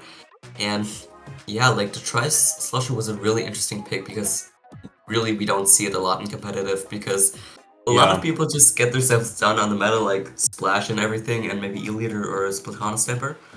But this is an off meta pick that I really like to see more. I think it's a fun weapon, and I have seen people do absolute work with it, but it feels like everything you can do with it, another weapon would be able to do that like slightly better. It is the kit. I think Inkjet is in just quite a sad spot at the moment. It always feels like you're so vulnerable when you're using punished so much. So I think that is a special that could do with a little bit of support. I think Toxic Mist, a tri-string user, I do love Toxic Mist, but it is weak compared to a lot of other specials. So when you have that together and it doesn't really complement the main weapon style that well, yeah, it's a messy kit. It can be piloted really well. I think we saw a good showcase of what it can do there. But you have to wonder if another weapon, that we'd have got a bit more mileage out of it. This is still best of 5 territory, so this is going to be a match point situation where Tenshi win this, they advance. Mango, opens so strong, and I don't think we should count them out, but the nerves might be setting in for them now in terms of their winners run. What do you think they need to do, Spy, to come out of this on top? I feel like they just really need to control this pillar right now because I feel like it's so essential, so we could potentially see an E-Leader. But I feel like that is not really an option right now because they set themselves on this really aggressive comp, and we see that Tenshi uses this really aggressive comp as well. So it could be really weird because if they use machine, it would be easy to counter out the pillar because the hitbox is just so high. But we see an E-Leader on the side of Tenshi, but we actually see the T-Tech instead of a normal splatter shot on the side of Mango Hek Mek. Yeah, in terms of compositions, it's actually Tenshi's that is a bit more on the balanced side this time. It's Mango that are going for a really aggressive setup, and I like the slight switchings up. It is going to make people think, but the crab coming out from right there immediately, doing work, getting Max there. Degard doing some really nice work as well, so Tenshi are going to get the first chance to set up here. Seb with the E-Leader on the pillar. This is what you do not want to see if you are Mango, because they're going to be burdened with having to get Seb off their ASAP if they want any hope of reclaiming the zone now, really. But we were only 40 seconds in, and this is looking scary for Mango. They were 2 people down there as the time is ticking away. Look at Seb's positioning, just eyeing up where people are. Nowhere is safe. The strike is coming out, but I think that's just going to get covered up. Yeah, I mean, the E-Leader is just kind of giving emotional pressure to the other players because they have to watch out for everything. And we also saw at the beginning, like, the 52 was just kind of trying to get the pick on the E-Leader, but that was not going to their advantage. And they actually get a pick in the air. I mean, it's only 10 seconds. Mango has to go in now. They only have one person though on their team. This is actually instant KO. I mean, what a statement. I think, yeah, I mean, poor Nango there at the end on the corner on their own, their teammates down. That was terrifying. That was Tenshi at their finest, showing why they are feared, showing why they get good results, and yeah, showing why they're one of the top seeds. It just felt like as that match went on in general, like Tenshi had kind of felt Mango out enough to adapt that initially extremely impressive showing. But I think, I mean, Mango, you were thoroughly entertaining. That opening game was savage, and I think that they're going to have a. This is the beauty of double elimination. Have another chance. They're not out the match yet. They're only out for now. So I do believe that is a 3-1 to Tenshi, and that is the end of Mango's winners run at the time. But yeah, incredible stuff from both teams. A privilege to watch and commentate as always. And I believe we are taking a small break while we get set up for the next game. Any kind of closing analysis or thoughts, Spy, for that round? I mean, really, again, with the E-Leader, it is such an interesting weapon because even if it does not get a lot of kills, it still has a very big impact on the game just because it deals so much emotional pressure to the other teammates. And this is really challenging for the other people to persist just because they have to watch every back, especially if it's like on a map like Inkblot where the pillar just gives them a really big advantage because they can just shoot right into their base and they can do nothing about it. Yeah, no, I hear you. I also think it's really funny how like the community's attitude towards zones has changed over time. I used to feel like zones was like a pet on a pedestal in Splatoon 1 and maybe even early Splatoon 2 where people were like, oh, zones is, we should be zones only. Shouldn't have tower control and Rainmaker, they're not as competitive, and now we seem to have a community that are very anti-zones and that find the kind of staticness of zones very a bit of a letdown, nowhere near as kind of fun or engaging as Clam, Rainmaker, and Tower. So it's just really interesting to kind of see that evolution over time.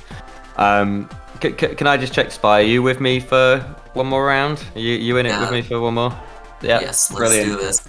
Cool. So we are going to take another very small break while we just finalize where we're going next, and then me and Spy will join you for another awesome Splat set of action. So thank you for joining us so far, folks. Hope you're having fun, and we'll see you again very soon.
Splatoon Stronghold, a stronghold for competitive Splatoon, providing resources to long-timers and newcomers alike. If you're new to the competitive scene or still figuring out how to join, we have a getting started guide and plenty of other resources to help you in your journey. If you are a seasoned veteran, we still have plenty to offer. You can find and join tournaments as well as participate in our Captain Forum and find free agents and teams. Our mission is to make competitive Splatoon easily accessible to everyone. So what are you waiting for? Join the Splatoon Stronghold today!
Hello everyone, welcome back to Paddling Pool 201. We are going up with Kera versus Everest. We have both commentated these teams already, and Chili, spill the tea! I am very sad, chat, but also sort of hyped, but predominantly sad, because whilst we've seen some amazing games so far, we were not able to cast a game of Kera versus Squidding Good. Kera are here right now in this round 5 winners because they have upset the top seed Squidding Good 3-2. So they have clutched out a best of 5 against our top seed. And if Kera is failing chemistry, it's probably because they're grinding Splatoon really hard, because that is an incredible showing and we missed it.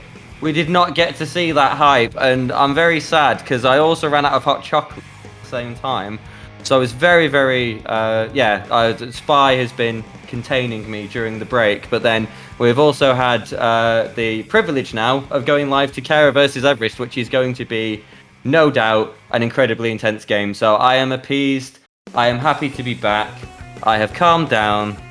Spy is a very a lovely presence to be around, very calm energy, you know, and I have been de-Karened at a time where I was otherwise, I was outrageous. So welcome back everyone, positive vibes as we do in the Splatoon community, and this is going to be another wonderful set.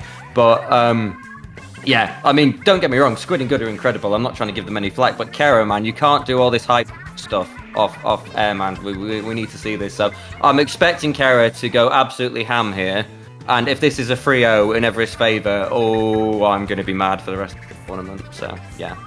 You go ham. That's a nice phrase. I need to pick that up. Now, go take a sip of your hot chocolate. That'll soothe you. It's a really comfy drink, so that'll calm you down even more. I already de-Karen you, so that's gonna be fine. You don't have to spill the tea and go talk to the captain of Squidding Good.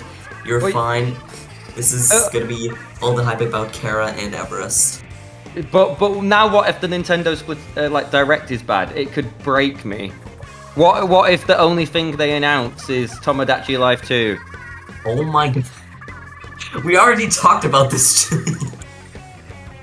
I want Tomodachi Life 2 or a remake, and nobody is gonna freaking change my freaking opinion. I mean, okay? It depends. If it's like one of those like glorious upscaled remasters, like if for some reason it had like insane graphics, I would buy it just for like the memes at that point. But Tomodachi, I'm not gonna lie, Tomodachi Life 1 ended up being a far better game than I think a lot of us anticipated, didn't it? There was a lot of charm to that. But I don't know, the way it's going, the way I'm feeling, I feel like they're gonna announce that Metroid Prime 4's cancelled. Tears of the Kingdom or whatever the new Zelda's called, that's gonna get delayed. I've just got those vibes right now. So the Nintendo Direct better be good. I mean, this is known in my circle as Mancunian Fury. So yeah, I apologise if anyone didn't know. I am from the United Kingdom. I'm from Manchester, and when I get like this, it is known as the Mancunian Fury. But I'm in the company of some wonderful Germans right now in the form of Spy and Majora. So I will bring that Zen energy, I promise. yeah, but I feel like if they announce Tomodachi Life and this friendship kind of test, this love test still is homophobic, I'm not gonna buy the game. I really hope it's not, and if they do announce the Tomodachi Life 2, it matches all your expectations by rather than crushes them, because you deserve that. You deserve a wonderful experience, and and it's been really fun commentating with you so far. So it is a shame that this is your last match of us tonight. So let's really hope it's an entertaining one now. Yes, Chili, and promise me if for the next set don't go full Karen. If imagine like Squidding Good actually getting out of the losers round and actually like losing this tournament. This would be unheard of, and you were just gonna go full Karen on the teams. Pat J will be joining us next. Pat's commentator with me before. I'm sure they will take over your role of we get to that point. But yeah, I mean, it is, it's one of those things that, seeding only says so much, but we're all human at the end of the day. We all have days we play really well, we all have days where we play off, or we just have certain map modes where maybe, things just don't quite go according to plan. So it happens. Squidding Good, I'm sure, this is not the last we've seen of them. I'm really looking forward to getting them on stream at some point, seeing what they've got to offer. We have a lot of really respectable seeds in losers already, to be honest. So Mango are in losers, Munchables are in losers, 1428 are in losers, No Mercy seeded 4th, they're in losers. So there's a lot of upsets, or at least on paper according to the seeding. But that's the beauty of Splatoon as well. Like, everybody's growing and evolving, and we don't just have this stagnant meta of kind of only 1 or 2 teams dominating the entire scene, and that's good. You want to see that mix up, don't you? Yeah, absolutely. I love diversity. And I mean, our first match is gonna be Zone's Hagglefish Market. And I mean, this is also like a map that I have mixed feelings on, but I feel like the positive aspects just kind of overrun the negative aspects. Like, how do you even feel about this map or this map mode in general? I love it, personally. Hagglefish is one of my favourite new map modes, and I think there were good options for kind of long-range weapons, but then there is just so much you can do in terms of skirmishes and firefighting with kind of, you've got 2 sides, 2 kind of entire lanes to the side of the zone that you have to watch for flanks for constantly, and flanks that can happen extremely quickly. So I think it's one where you've got to have just really, really good awareness of where your opponent's kind of squids and inklings and octolings are at all times. You've got to have really good communication, you've got to be well in sync, and there's lots of opportunities to kind of find an opening and get back in. So big fan of Hagglefish. I think it encourages a lot of antics, and I think it is relatively fair in terms of, a lot of weapons have a chance to shine. But yeah, that's just my stance. What's yours, Spy? I mean, I love this map. I mean, the flank options are really something that are like kind of overlooked sometimes, I feel like. I mean, sometimes we do on our team, but I feel like the flank routes are just kind of overlooked sometimes because they don't watch it, or I don't know, they have other things to do, and then they get flanked from behind from a roller or something, and then they're upset, and then they get pushed towards the base, and then they couldn't do anything anymore. So I hope they could watch their flanks. Yes, I think when we're talking kind of the level of gameplay that we're going to be seeing here, you know, Everest and Kera, two teams that have done very, very well this tournament so far, and good, you know, good players kind of historically as well. That, you know, they will be looking out for those flanks constantly, and that's kind of half the fun, is just even threatening to flank takes you away from looking at what's directly in front of you. So we will see how that plays out in practice. Looking forward to seeing what kind of compositions come out as well. And yeah, we looks like we've had some slight player changes in Kera, because Brexit Ball or whatever they're called are not here. I was looking out for their name like a hawk, but they're not with us for the stage of the tournament. So yeah, it'd be really interesting to see what their rosters bring, what they're going to pick. Looks like Kera in particular kind of just thinking quite heavily about what they want to run here. It looks like Everest have locked in their comp very quickly. Mm-hmm. And I mean, we can see that this is like counter picks, I think. Is it counter picks? I mean, they're not really all maps confirmed right now, only Splatoon, Tacklefish, so I think it's counter picks. So we are in that beautiful stage of the tournaments where indeed counter picks are live. So we're going to see people looking for they're playing to their strengths, looking for where they feel like they excel to respond to challenging situations. And it's always interesting to see what people go to off the back of a heavy defeat, and you can bet that people are going to be counter picking maps and modes where they are very confident and well rehearsed in their strategies. So yeah, it's always really interesting to see it in a kind of longer set. Lots of room for adaptation and growth, and even though we are still in best of fives, yeah, it'll be really interesting at this level of gameplay. We are getting into it, I think. we're lacking on the we're having some technical issues right now. oh no, what is this reflection? What is this reflection? Do you see that? Oh dear, I've just calmed down. I'm gonna go off on one again. Oh my, what is going on? How does one commentate this? It just reset, like it's like in Splatoon 1 and 2, that was also the fact. Like, do you see this water reflection? What even is this? Okay. This is the premium gameplay we're expecting at this point, just outplayed on the loading screen. So that'll be a redo. Thankfully, if there's been multiplayer maps and modes been updated.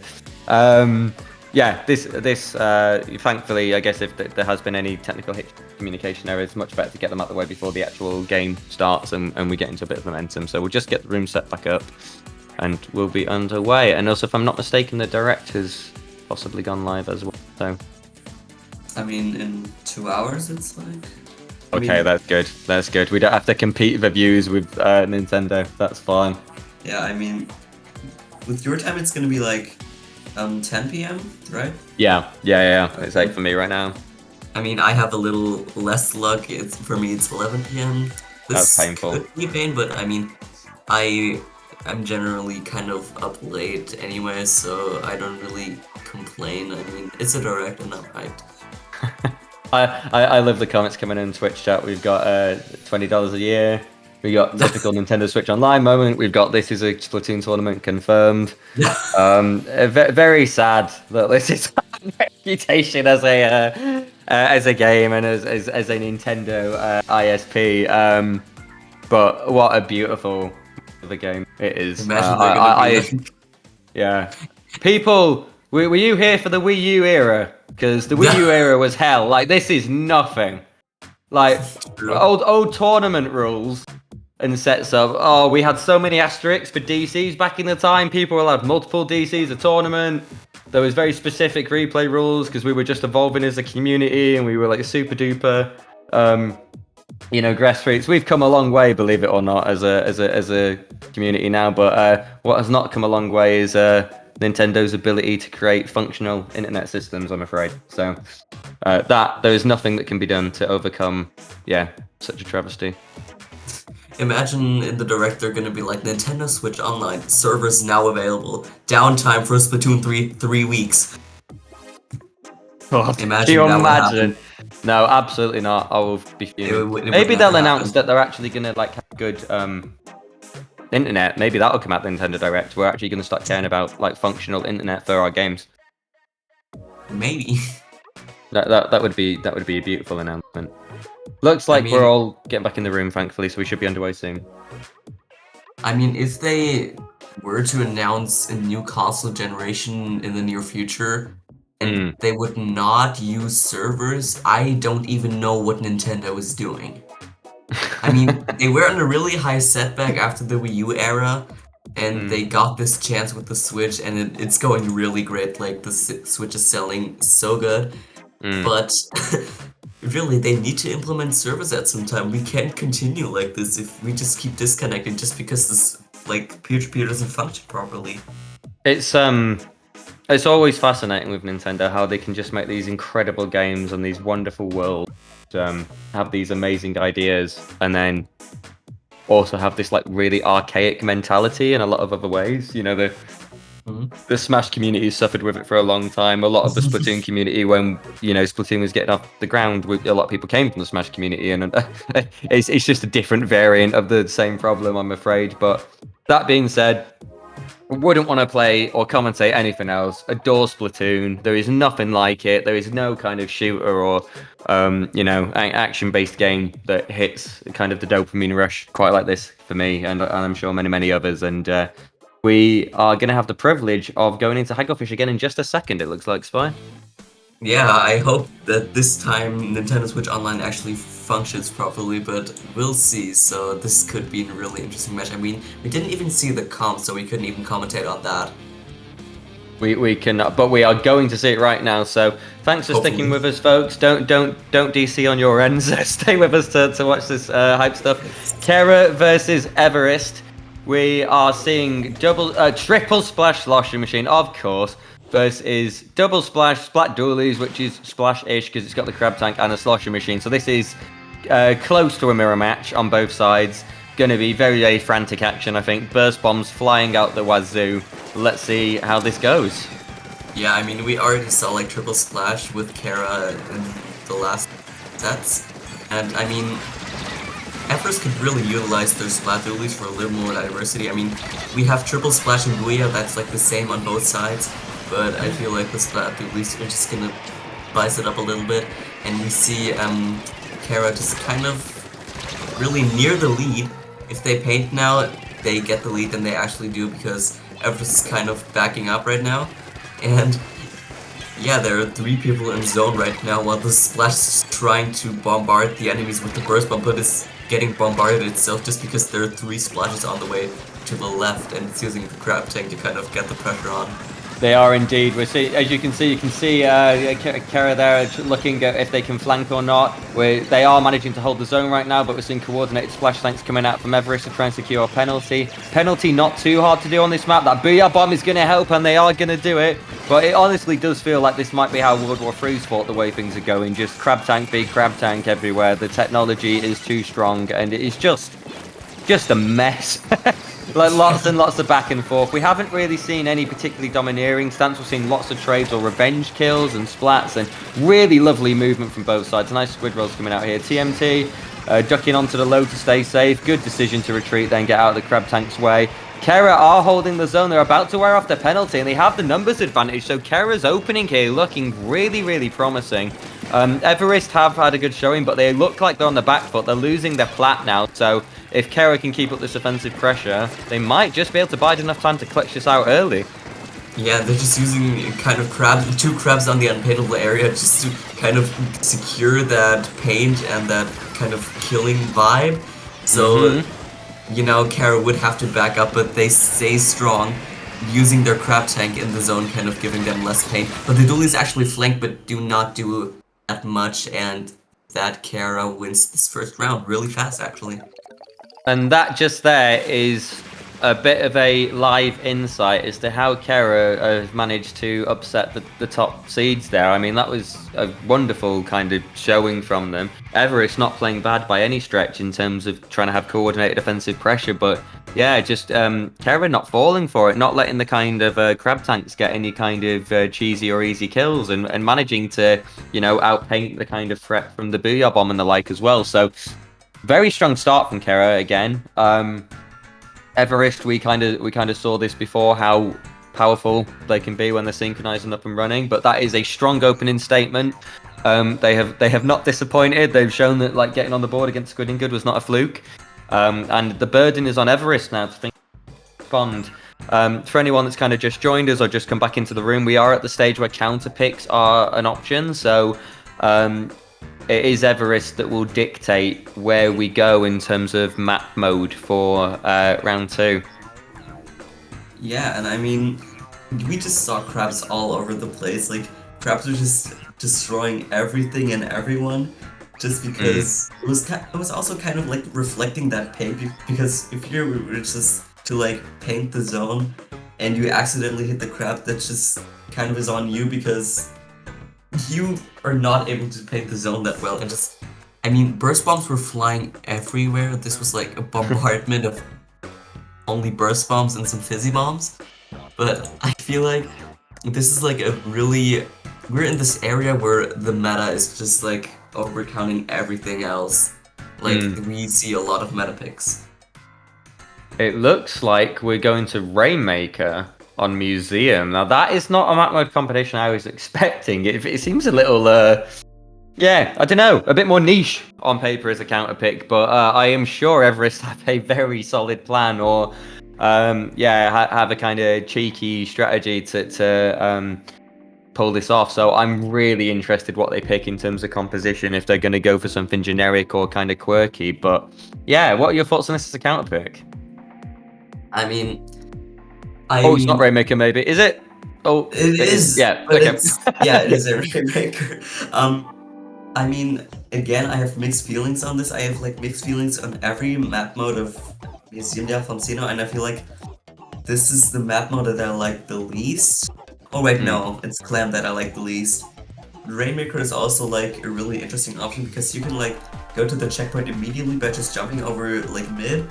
Yeah. But it's also really risky if you don't have like anything backing up, like bubbler or something, or I don't know, an ink bag. And it just seems kind of odd. I don't know. I'm just really not a big fan of this. Yeah, I agree that they can get that kind of checkpoint podium early, but I think you have to have really good understanding of where the enemy team is, and normally a numbers advantage to make it happen, because it does take a little bit of time and people are kind of looking out for that. It looks like Museum might not be the map in terms of where we're going. It looks like it might be Eel Tail. Did we also just lose someone? Okey-dokey, no. Eel Tail is also interesting. I mean, that is yeah. So that's sorry, just to kind of clarify, folks. Okay, in terms of yeah, paddling pool, we have specific map mode combinations that are and aren't allowed. So Museum is actually not in our valid pool. So we're having a slight detour / change of plan. Looks like Eel Tail is their kind of backup preferential option. So we can speculate about that instead, Spy, I think. I mean, Eel Tail, I actually like Rainmaker Eel Tail. The thing is, like, we have the checkpoint on the left and on the right. I mean, they're pretty near to each other, but I feel like the checkpoint near the left is rather controversial just because it leads into the grades, which could potentially be your downfall, just because you have really no way of protecting yourself other than the balloon.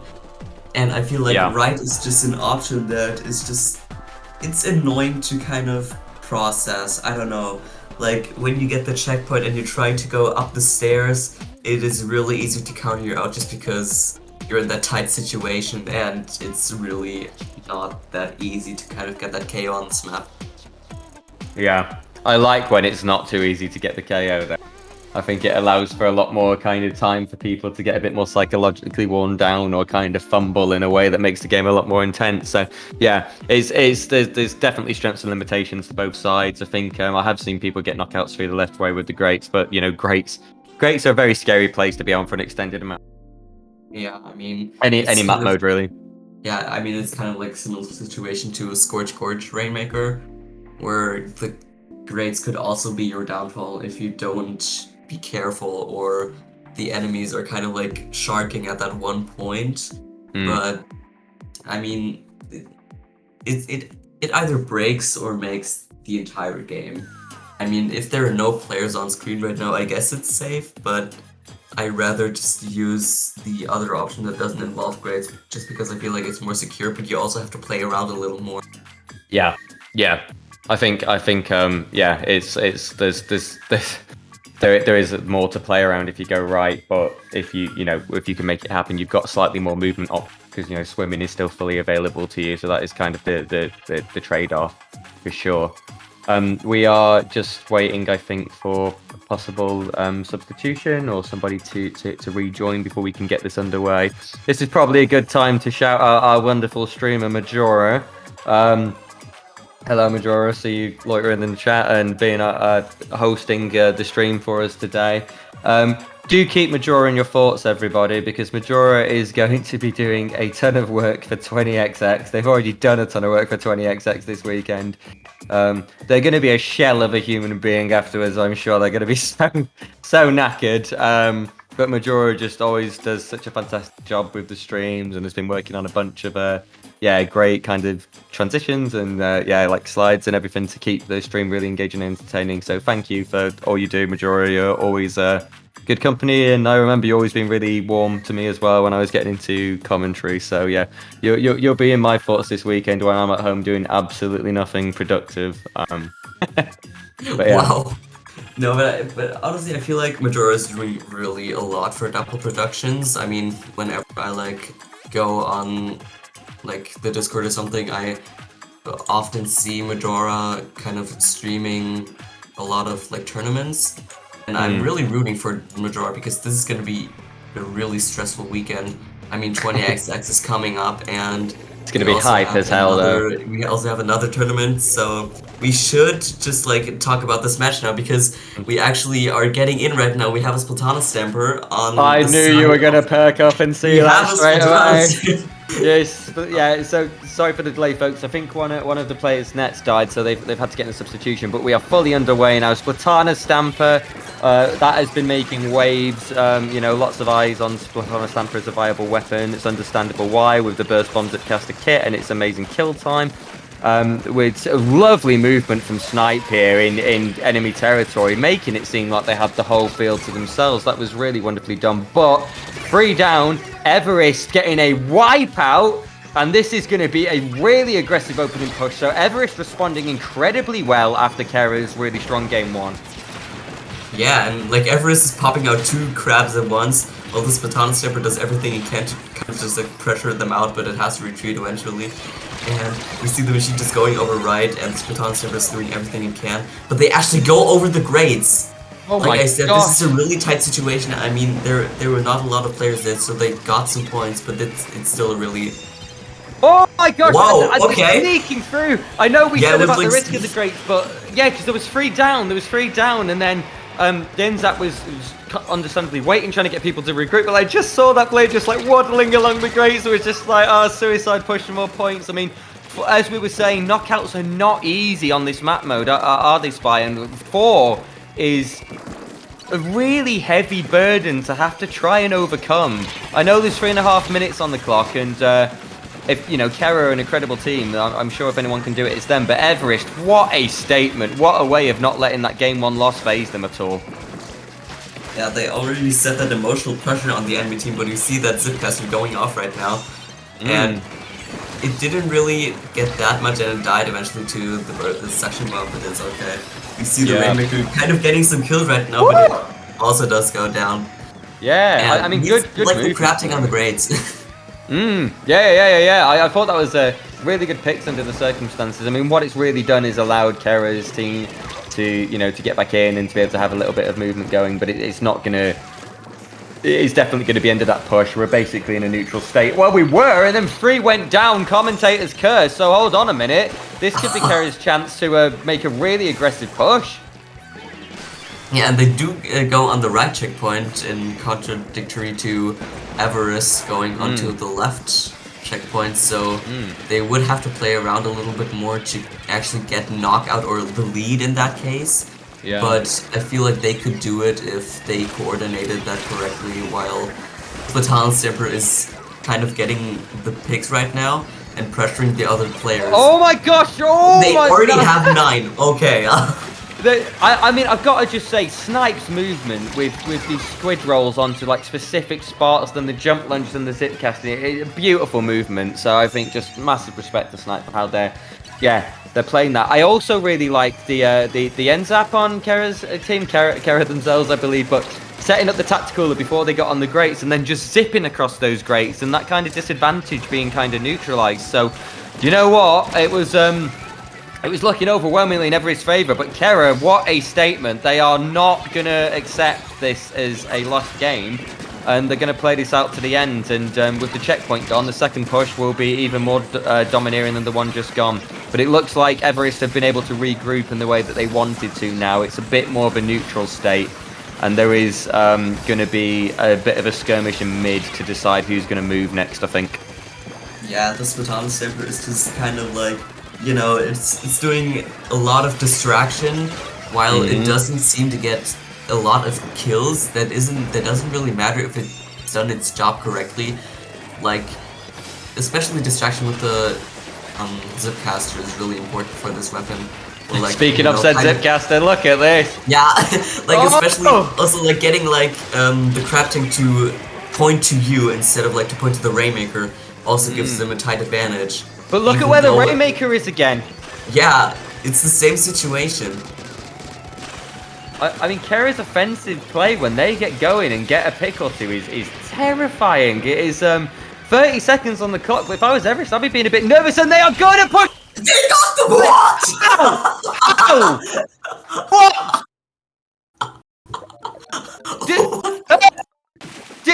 Did you see what I saw there? Where like the map was orange and they were just like, no.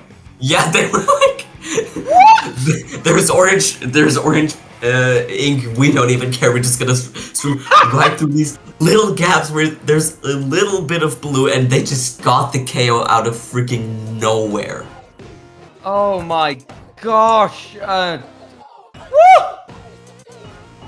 Can somebody clip this or something? Chat, please do it. Chat is just all capitals. We're not having any comments. Everything is exclaiming. Everything is. I mean, that was incredible. I mean, I thought Everest had, you know, equalized that situation and made that a 1-1. And I must say, it was, you know, it's frustrating, you know, when you lose the opening kind of match at the game in a set. And Everest started incredibly strong, pushed to 9. We were talking about how hard a knockout is. And they weren't playing bad by any means, but just Kera, when they get like the slightest opening, it wasn't even like they were waiting for 3 down, but even just one person going down on Everest, and the whole team is suddenly just in their face, using that tactical, using the Zipcaster, like you say, with the Splatoon Stamper being this really flexible kind of distraction with the good movement and the applying the pressure, and before you know it, the game's gone. Yeah, like wow. What the hell even was this? Like, the entire team was surrounded by, like, that podium, but Kera just didn't care. They were, like, they were going all in, and they didn't even, like, think about getting, like, killed or something. They were just, like, aiming for that victory. And we have Clam Blitz Hammerhead. Yeah, I mean, this is ugh. I mean, buckle in, folks. I mean, this, you know, this is. How do you follow that up? Like, this is something else, but this is match point. If this is match point for Kera, because that's a 2-0. It doesn't feel like it should be a 2-0 with how well Everest were playing that. But yeah, I mean, incredible endpoint by Kera. Here we go, Clam Blitz on Hammerhead. Everest obviously kind of dictating this, so they're confident here. We see Triple Crab and Slotcher Machine coming out, and we see Kera with the Splatoon Stamper, understandably keeping that in the fray after this. Let's see how we go. We've got the Crab Battle, of course we do. It's Splatoon 3 in 2023. That's what you're going to get right now. But 2 down on Kera's part. A number of clams being collected by Everest, and possibly Everest that might get the opening push again. I mean, they're using the Booyah Bomb right now, but of course that counter out with the Splatoon Stamper still works, so they did go down eventually by that Booyah Bomb, but they do eventually counter that with another Booyah Bomb. And they have the big right now, so they could utilize their special like the crab to kind of pressure the team out and get that big clam in. And I feel like the Splatana Stamper again could really utilize its special on this map. I mean, the map has a lot of depth with like these large pillars where it could like use its special really good, like sneak up from behind. But we see that really good movement eventually going down sadly, but that movement was really solid. I mean, that movement was gorgeous. I would love to have seen that slowed down. I do like how Everest were approaching that. They could have just tried to cheese that and pop the basket ages ago, but they didn't. They knew that they'd rather get one big meaty push than get a kind of pointless 20 points to just get penalties. But Kera, they've got 3 down on Everest part. They are going to break the basket. And they've got a number of clams here ready to go, so this could be quite a meaty push on Kera's part. I mean, that they've recovered so well from Everest's opening statement, and 48 points to go already, so 52 down, still going, resetting the clock. Only 1 down on Kera's part, 2 down now, possibly the end of the push, but Everest are gonna have to have a strong response, and they're gonna have to have it soon. Kera want to close out this set early. Yeah, they're just really pressured out right now, like the team of Everest, and they're just piling up in mid right now, trying everything they can to get a lot of clams and to pressure out the other teammates while they are giving everything to protect the mid right now. But it seems like this could really be a counter push right now. They find themselves in the same situation that Everest did just a few moments ago. And they could get the big clam in right now, but they actually insist on killing other teammates. But they don't actually get the big in right now, and that is the wipeout for Kera. I sort of understand that logic, because I think on the left, I think the Booyah from Kera's part did clip and kill one of the splashes on Everest's part, so they were possibly thinking that they need to make an offensive play if that push was to have any chance. But you know, Kera, the 2 on Kera's part were functioning as a really lovely pair there, backing each other up.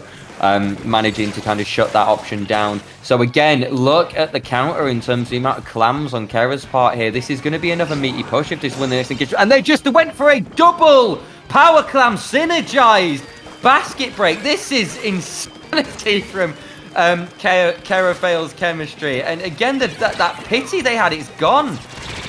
They've got a new plus 20 now, but 26 points to go to knock Everest out completely. Everest will regroup. They have shut down and stopped that push, but they've got so much work to do with only a minute and a half left. Yeah, they're like, Kera is just totally dictating this game right now, constantly being inside of the enemy's base and just pressuring them out at any time they can do. And it's just a crap battle again, and we only have 1 minute and 10 seconds left on the clock right now, while Everest is kind of like pressured out and is really in a tight situation. But 2 teammates are down on the side of Kera, while, you know, Everest is kind of getting mid back, but it's still struggling a ton with like the specials. And that Killer Rail gets a pick as well, so this is a really tight situation for Everest. I feel like Everest have been so close so many times to making a push happen, and Kera have just done enough in terms of staying up or applying a little bit of defensive pressure to stop Everest from that converting into a significant, a significant push really. And then Kera, you know, they're managing to get 2 or 3 down with these really aggressive synergized plays, and that is leading to some really meaty scores. There's 20 seconds on the clock. There is 1 down on Kera's part. So if Everest make a move, they've got to make it now, but I just don't know how they're going to pull this off with the way Kera are playing. Yeah, I mean, they got some mid-control and they're trying to get into the space, but they're constantly bombs flying everywhere, and the Splatana Stammer just kind of giving them a lot of more range, while it does a lot of great damage, synergizing with that sloshing machine kind of. And Everest is just kind of not in a good situation right now, because 2 teammates are down and the overtime is basically over. They really don't have a chance of getting this. I can't believe what we've seen. Yeah, really. I mean, this. Yeah, I mean, you know, Everest, such a good team, such a strong showing in that second game for the majority of it. But Kera have just been absolutely savage on the on the offensive side, when they got something going, the synergized power clan push this time, the absolutely absurd Rainmaker dunk in the previous game, like it's been beautiful. It's been absolutely beautiful to watch. And of course, again, I've said it a lot tonight, but the beauty of double elimination is that this is not the last we've seen of Everest. They are going to drop down into losers round 7, and they're going to have another shot of making their way back up into grand finals. But that is Kera advancing to winners semis, I believe, and they'll be playing either winners finals, and they'll be playing either Yes Sir or ASC Tenshi, for the kind of winners bracket kind of champ side. But I mean, incredible stuff, and I'm not trying to downplay how talented a team Everest are, because they're an incredible bunch. They're all incredibly talented, and they're a really synergized unit. But I just think Kera just insanity the last couple of sets. What are your thoughts, Spy? I mean, this was a really interesting match. Of course, sadly, this is now the time where we part our ways, Chili. This has been so much fun. It's kind of sad. Like, this was so much fun to commentate with you. Yeah. And I just hope we can commentate once again. Both teams played really good. I wish everyone a great luck. Chili, you do your thing while trying to stay sane during this whole commentating right now. If you're still gonna be on block 2, I wish you the best of luck. I feel re-energized. Yeah, I'm really sorry, folks, but you're gonna have to deal with my British accent for a little bit longer, because I'm staying on board. But Spy, absolute pleasure commentating with you. Thank you so much for joining us. And also, before you go, plug yourself. Where can we find you? I mean, you can find me on Twitter. I mean, the name is like on the bottom left corner sometimes. That's basically where I do the most Splatoon related, and so that's where you can basically find me. So if you wanna like chat or something, talk about Splatoon or commentating, you can always hit me up. I'm glad to, for every person who texts me. If you're not creepy.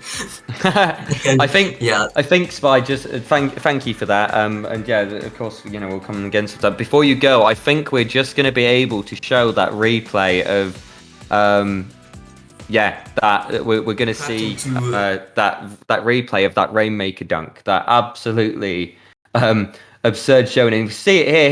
Here's they're looking at the pop. This is Snipe on the Splatana stamper doing their thing. Kera doing what they can to make sure that Everest don't get the pop. The splash goes down for Everest here.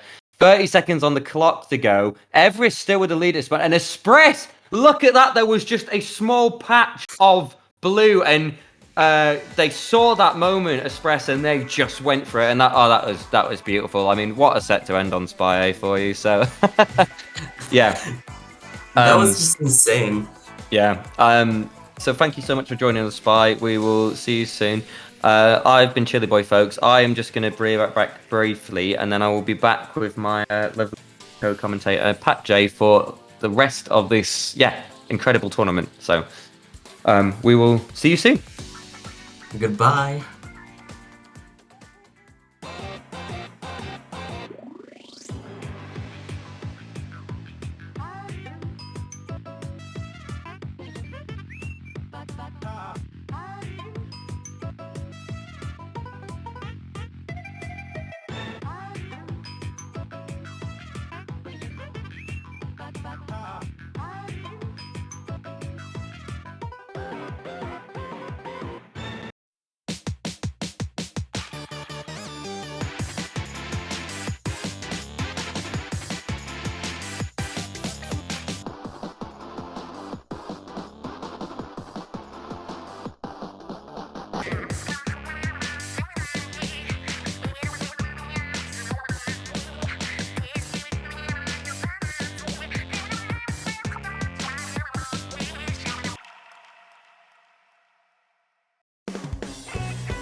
Splatoon Stronghold, a stronghold for competitive Splatoon, providing resources to long-timers and newcomers alike. If you're new to the competitive scene or still figuring out how to join, we have a getting started guide and plenty of other resources to help you in your journey. If you are a seasoned veteran, we still have plenty to offer. You can find and join tournaments as well as participate in our Captain Forum and find free agents and teams. Our mission is to make competitive Splatoon easily accessible to everyone. So what are you waiting for? Join the Splatoon Stronghold today!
Welcome back, everybody, to Paddling Pool 201. We're kicking off with our winners' final set now between Kera, who have just had an absurd run up to this point against the very consistent and wonderful ASC Tenshi. My name is Chili Boy, and I am joined by the wonderful... Hi, everybody, I'm Pat, and I'm so happy to be here.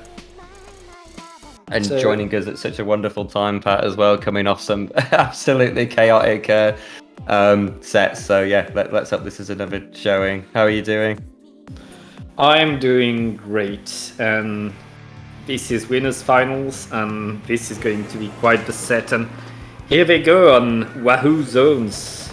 I've seen Double Splash Sloshy Machine 52 against Double Splash Flingser and Machines. The splashes everywhere. We know Wahoo Zones. Yeah, controversial, putting it probably lightly in terms of map mode combination. But yeah, it's looking like two relatively even teams in terms of compositions. The closest thing to a backline is the Flingser. Kera getting an immediate pick on the Sloshy Machine on ASC Tenshi's part. And it looks like Kera are going to set up to get first cap really quickly here. Or not. Or not.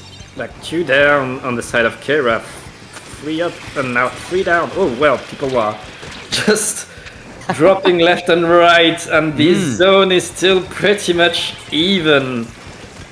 Like madness. Yeah, I was like, look, Kera had the numbers advantage for ages there, so I thought they were going to cap it, but Tenshi did a really, really good job of stalling.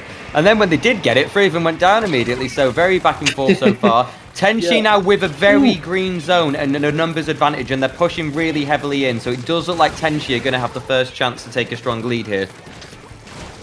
Yes, Tenshi finally creating the lockout. I mean, Kera has been on a tear tonight, but ASC Tenshi, they're on a tear every night, and yes, it's quite like the new force, the pickup we did not expect against the ones that we know will deliver. Yeah. I mean, every player in this lobby, in this room, is a very, very talented top-level player, that's for sure. Tenshi, very well-established, consistent team showing. Look at this as well. This is a dominating performance. 3 down on Kera's part. Tenshi are going to completely knock this out, only 1 minute and 40 in. So, I mean, that is how you make a statement, isn't it? That is how you stop people in the tracks that have been annihilating people tonight. Wow, what a showing from Tenshi there for game 1. Yeah, Tenshi, like they had difficulty on the opening, like many managing to what to do with Kera and stopping them, but the second they were out of the zone, the second Tenshi was in control, well, you can't stop Tenshi then. They were just there and staying, and like that's the Tenshi we expect. But don't count Kera out. They are so hot tonight. And Tenshi, like, every round, they've dropped at least a game. So, anything's possible. Yeah, it's been... I mean, Tenshi, done really well, but as like you say, they have dropped games a bit more than Kera. Kera dropped 2 games before this, and that was to Squidding Good, the top seeds, understandably. So, everything to play for, and the beauty of us being on winners finals, as with the last round, is it is counterpick central from this point on. So Kera will be looking at their strongest map mode combinations that are legal this tournament, and really pushing Tenshi to their limit. So yeah, it'll be interesting to see what happens. Based on how that last game went, Pat, what do you think Kera need to do different, or do you just think Tenshi were just really good at locking that down when they got control? I mean, yes, like Wahoo Zone is a map where if you get that lockdown on mid, you can do so much and you can run with it. As long as Kera fails Cam chooses a map mode where that cannot happen, like Clam Blitz on Museum. That's a good choice. Like they can totally do it, and we've seen like in the fights until the position was taken by ASC Tenshi, Kera fails Cam was like on uneven ground with them pretty much. So as long as they don't put themselves in that position again, as long as if they are in that position again, they breathe, they take the time, and they attack all at once, I think they will be doing well. And of course, like it's easy to say they will be doing well. ASC Tenshi will make sure, but it's not easy to do. But Yeah. Yeah, I think that's a really fair analysis, actually, in the sense that it was a pretty even kind of chaotic back and forth until Tenchi got that control. But like you say, that kind of map mode design means that if you get that really solid opening once, you can end it then and there. And a team of Tenchi's caliber, of course, can be able to do that. Plan Blitz on Museum is the chosen counterpick by Kera. I have no doubt they're going to have a bunch of offensive antics to pull out to make this work. Composition-wise, we are seeing Double Splash Washing Machine 52 again, so they're staying faithful to that. And we're seeing a junior come out on Tenshi's side, so they want that kind of map control and bubble, to basically help get those opportunities and help get those strong pushes going. So let's see how Kera responds to that very challenging game one. yeah, we switch the flings up for a junior, and from the gear it seems like the junior, he wants a lot of bombs. I saw a main of Sub-Saver plus LDE, so expect a lot of bombs on the side of ASC Tenshi, but right now it's Kera failing chem. Explosive already with some points on the board, and the Booyah Bomb comes, that could give them more, but 2 downs on the side of Kera failing chem, I guess that's it. It's just 23 points, but that's a way to open the game, I guess. Like, I mean, it is, isn't it? I mean, it felt a little bit ambitious because they didn't really have enough numbers to go that deep, but they were quite synergized, and I think they just lost a couple of skirmishes there to make that push a bit more extended. Of course, the danger about scoring that weakly is you give your enemy team a power clam, and you also give them the opportunity to start getting massive control over mid, and look how quick Tenshi have done that. We've got TMT doing what they can here, but they are getting forced kind of back to their plat side, having to use the wall to make progress. Tenchi now have that power clam ready, have a bit more control over mid, and are looking for that counter pick. But that was a beautiful crab tank shot there by Kera. We're seeing the Booyah Bomb from Brexit Ball there coming through as well. On crushing raised with the power clam there, the splash. So it does look like Kera still have offensive momentum. Tenshi had an opportunity there to maybe make something happen, but yeah, Kera have coped well with that quick shutdown. yeah, we see like both teams are fighting as hard as they can, and people are dropping left and right, but right now Kera is on the enemy platform. Like, they keep moving forward with even fights. They manage to just keep moving forward, and that's the power of the 50 shoot gal and its wall. Like, even if like things are even, yeah, you can just put a wall and still move forward. But right now, 3 downs for Kera, and it's just Pelu has to move back and give some space finally to AC Tenshi. Yeah, Pele very, very correct to move back there. There was no reason to risk a full wipe in that situation. Pele finally being taken out now, but they did stall enough for their colleagues to respawn. They bubble for Tenshi now, allowing them to make progress. And Race here with the power clam, they are going to get it in, so they are responding. They have the numbers advantage, and they're having a much stronger scoring session here. So Tenshi looking like they're trying to make a statement here, trying to put the pressure on Kera to have to make the next offensive play. And I agree with you in regards to Kera's 52, Pat, was like doing so good using that wall to make progress. But then it reminded me what you said about the start, about the junior having a bomb-heavy build, because I think they just bombed the wall and nuked them. Which is, of course, bombing the wall is such a wonderful counterplay to walls. But look at Dead Guard here, and they are going to get the power climb in, and they're having a second wind. 15 points left for ASC Tenshi, but that will be the end of it. What? No? Okay, How now do they do it? I don't know how they sneak past them, but like 3 extra clams. ASC Tenshi so close to a KO, but now big penalty. I mean, big penalty. They are 2 balls away from a KO still with the penalty.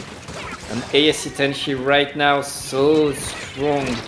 And Kera, after like owning mid for most of the game, now they're on the back wall and they need something big, like, because they haven't managed to make a solid push against that absolute monster that is ASC.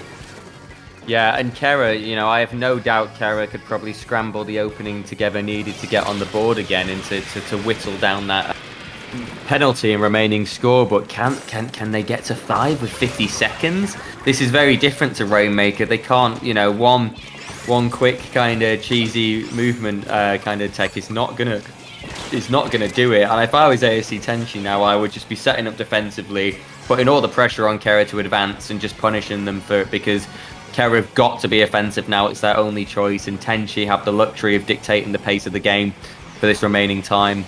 And it looks like they're doing a really good job of holding mid. Kera are doing what they can to get their power clams together, but look at that Booyah Bomb picking off the splash. Alwo being really aggressive here and taking advantage of the fact that Kera is tagged, forcing the crab out and annihilating them anyway, but then being revenged. So with 10 seconds to go, it is still a bloodbath. Yeah, but it's on the bloodbath, on the side of Kera failing chem, with the basket open. And now it's overtime. They have to get in, and they are crabbing with the ball. They have two balls ready, but they need to establish that space under the basket, which they haven't done in 5 minutes. Can I just say I love that sentence? They are crabbing. It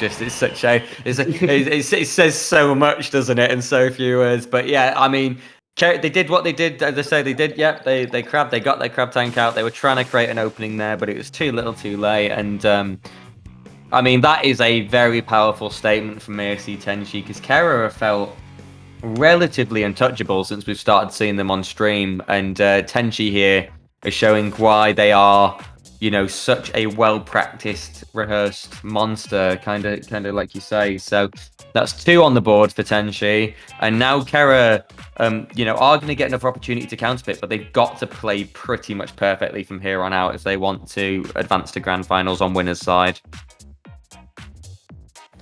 Yeah, and it's like Kera played zone this last game. Like, they were in control of mid for so long, and ASC Tenshi was like, yes, you can control it as much as you want. You're not getting near our basket. You're not going to score anything. And when we get in, we're going to get in once, get control of your basket for a full minute, open it twice, and score so many points. And like, it's really that difference that ASC Tenshi has. It's this team coordination that allows them to make the right moves. Because in terms of map control, in terms of fighting, Kera is on par with them. And now they need to find a way to really translate that into points on top of a screen. They do indeed, yeah. And I think we were talking a bit earlier, weren't we, about how we think Kera is a pickup of really talented players, but maybe we're seeing a slight difference here now in the form of that Tenshi are also very talented players, but are very well synergized players that no doubt have very rehearsed, compositions and rollouts and responses on each map. And maybe, if Kera have kind of been relying on very, very high level fundamentals up to this point, that is not going to get them through this next level and wave of competition. So they're going to have to regroup a little bit and think about how they want to approach this. Looks like they're having to think still about where they want to go. I would think carefully about it, because they're on kind of their match point winners side. But I agree with you, like, on a mechanical level, these are 2 very, very even teams, but on a synergistic level, I think that's where we're seeing Tenshi just slightly edge them out. But we're going to the wonderful, I adore Rainmaker Hagglefish. This is a great setting for our next map mode. What do you think about this one, Pat? I mean, it's a map mode where anything can happen, where a comeback can happen. Like, unless there's a KO, the game is not over. And we've seen some Rainmaker comebacks absolutely crazy today, and like, this could be another one for sure for any of these teams. Of course, like, if you take the checkpoint on the center, you can like jump on the enemy platform, score so many points so fast, and both teams are going to try to do that and defend against that. Yeah, it'll be really interesting. I mean, I think I love it because of the anarchy and the chaos. That's why I started kind of smiling when you were saying that about how anything can happen. And these are 2 teams that we know where anything can happen as well, and you just cannot count them out till it's over. We have a Prophet in the Twitch chat. The Prophet is saying this was just a warm-up and that Kera now wins. We will find out how accurate said Prophet is as we get into this. So this is, reminder, still a best of 5, so this is match point in favor of ASC Tenshi. Kera are going for triple splash. They've had enough. Triple splash plus sloshing machine, and we're seeing from Tenshi double splash sloshing machine, but also the squeezer that Everest have been using the squeezer a lot tonight. That's some really good results. See how that plays out in practice. Yeah, the squeezer has respawn Punisher, I see. So be very careful when you hear that Zuka sound. It could go very bad for you.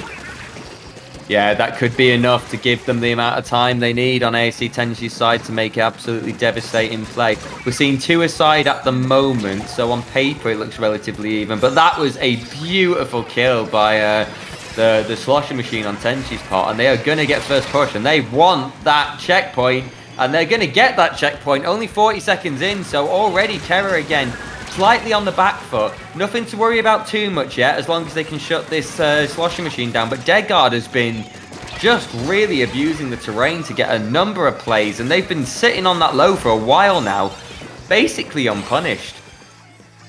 Yes, and ooh, a wipeout for ASC Tenshi. ASC Tenshi, they want to get to grand finals. They have no time to waste, it seems. You can feel their hunger, can't you? That they just want this over with. They want to clutch it out. A beautiful decision by Race to take the left side based on that. A great booyah bomb, though, defensively from Kera. However, 33, a much, much stronger push now.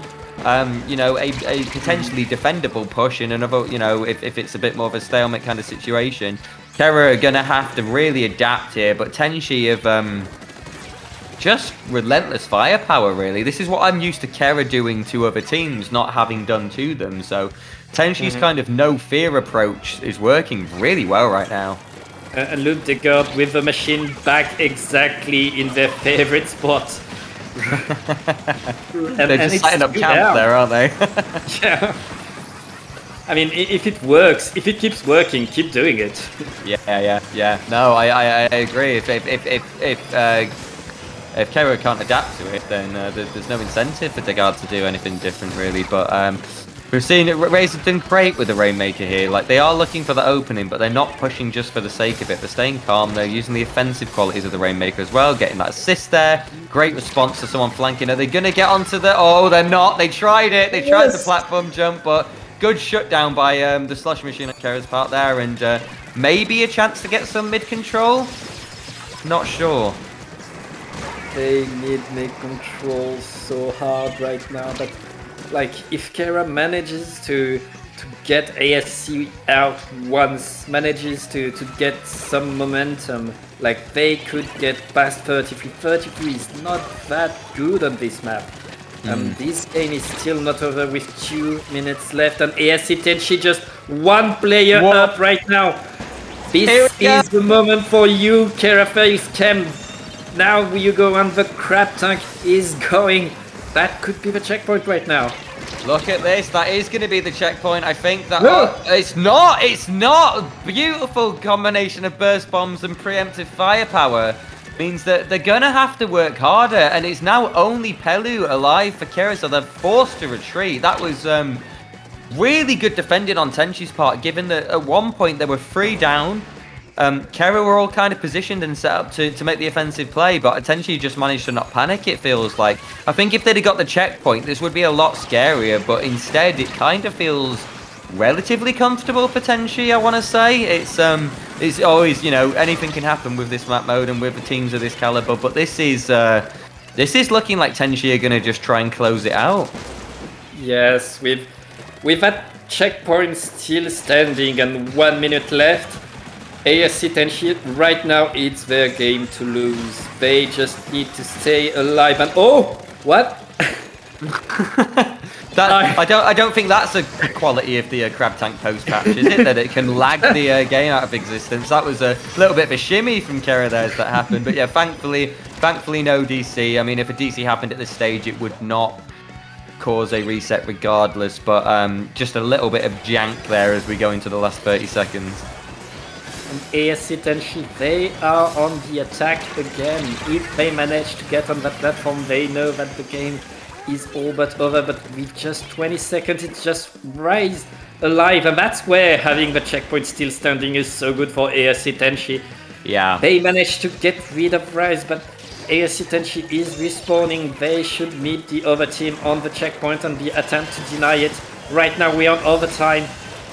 We are. Kera needs to do so much, and 2 down for ASC Tenshi. 3 still standing for Kera. They can do it, they can get the checkpoint. They still have a shot at just getting that jump and getting the lead back.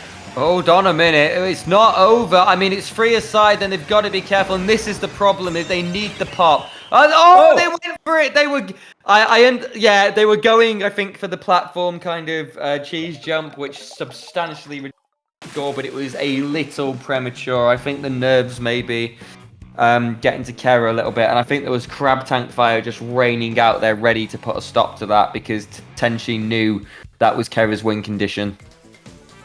Yes, getting that jump, and I don't think they needed to swim that far after that jump. Like that was it. That was the game. And just one extra pick, and Kera could be in a 1-2 situation right now. But ASC Tenshi, they just punched their ticket to grand finals, and I mean now that is. They can rest. Yeah, I mean that was an incredible statement on Tenshi's part. They have massive congratulations to them for getting to the winners' side of grand finals in such a convincing way against a bracket demon in Kera's failing chemistry. Kera will now will they have another shot? They will. They'll be in losers round 9. So we've got a few very high level exciting losers rounds to go to determine who ASC Tenshi's opponents will be. And Kera are gonna have another shot to make the quest for number 1 happen. But really good game. I think 3-0 makes it look like it was more of a kind of beatdown than it was, but I think Tenshi definitely the stronger team throughout that set. Yes, indeed. I guess we will be going to loser brackets next after a small break. We will indeed. So we'll just take a quick breather. We're going to be coming back in the very near future for losers round 8. So see you soon, folks.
Splatoon Stronghold, a stronghold for competitive Splatoon, providing resources to long-timers and newcomers alike. If you're new to the competitive scene or still figuring out how to join, we have a getting started guide and plenty of other resources to help you in your journey.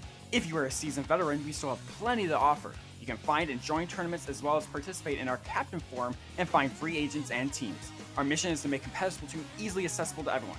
So what are you waiting for? Join the Splatoon Stronghold today!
Splatoon Stronghold, a stronghold for competitive Splatoon, providing resources to long-timers and newcomers alike. If you're new to the competitive scene or still figuring out how to join, we have a getting started guide and plenty of other resources to help you in your journey. If you are a seasoned veteran, we still have plenty to offer. You can find and join tournaments as well as participate in our Captain Forum and find free agents and teams. Our mission is to make competitive Splatoon easily accessible to everyone. So what are you waiting for? Join the Splatoon Stronghold today!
Welcome back, everybody, to Paddling Pool 201. We are in our losers semi-finals game, just about to kick off. It is Blue Comet, our 7th seed, who've just come off a win from Everest, against Squidding Good, our number 1 seed, who continue their losers run, have just come from a 2-1 victory against Yes Sir. So, yeah, they've had to work really hard to get to where they are, but unsurprisingly have made it deep into the tournament. And we're back to the lovely Splat Zones on Wahoo world, Pat. I can't believe we're here again. Yes, we are actually Squidding Good. You say the top seed, they got put in losers bracket by Kera is failing chemistry. And right now Kera is failing chemistry is waiting.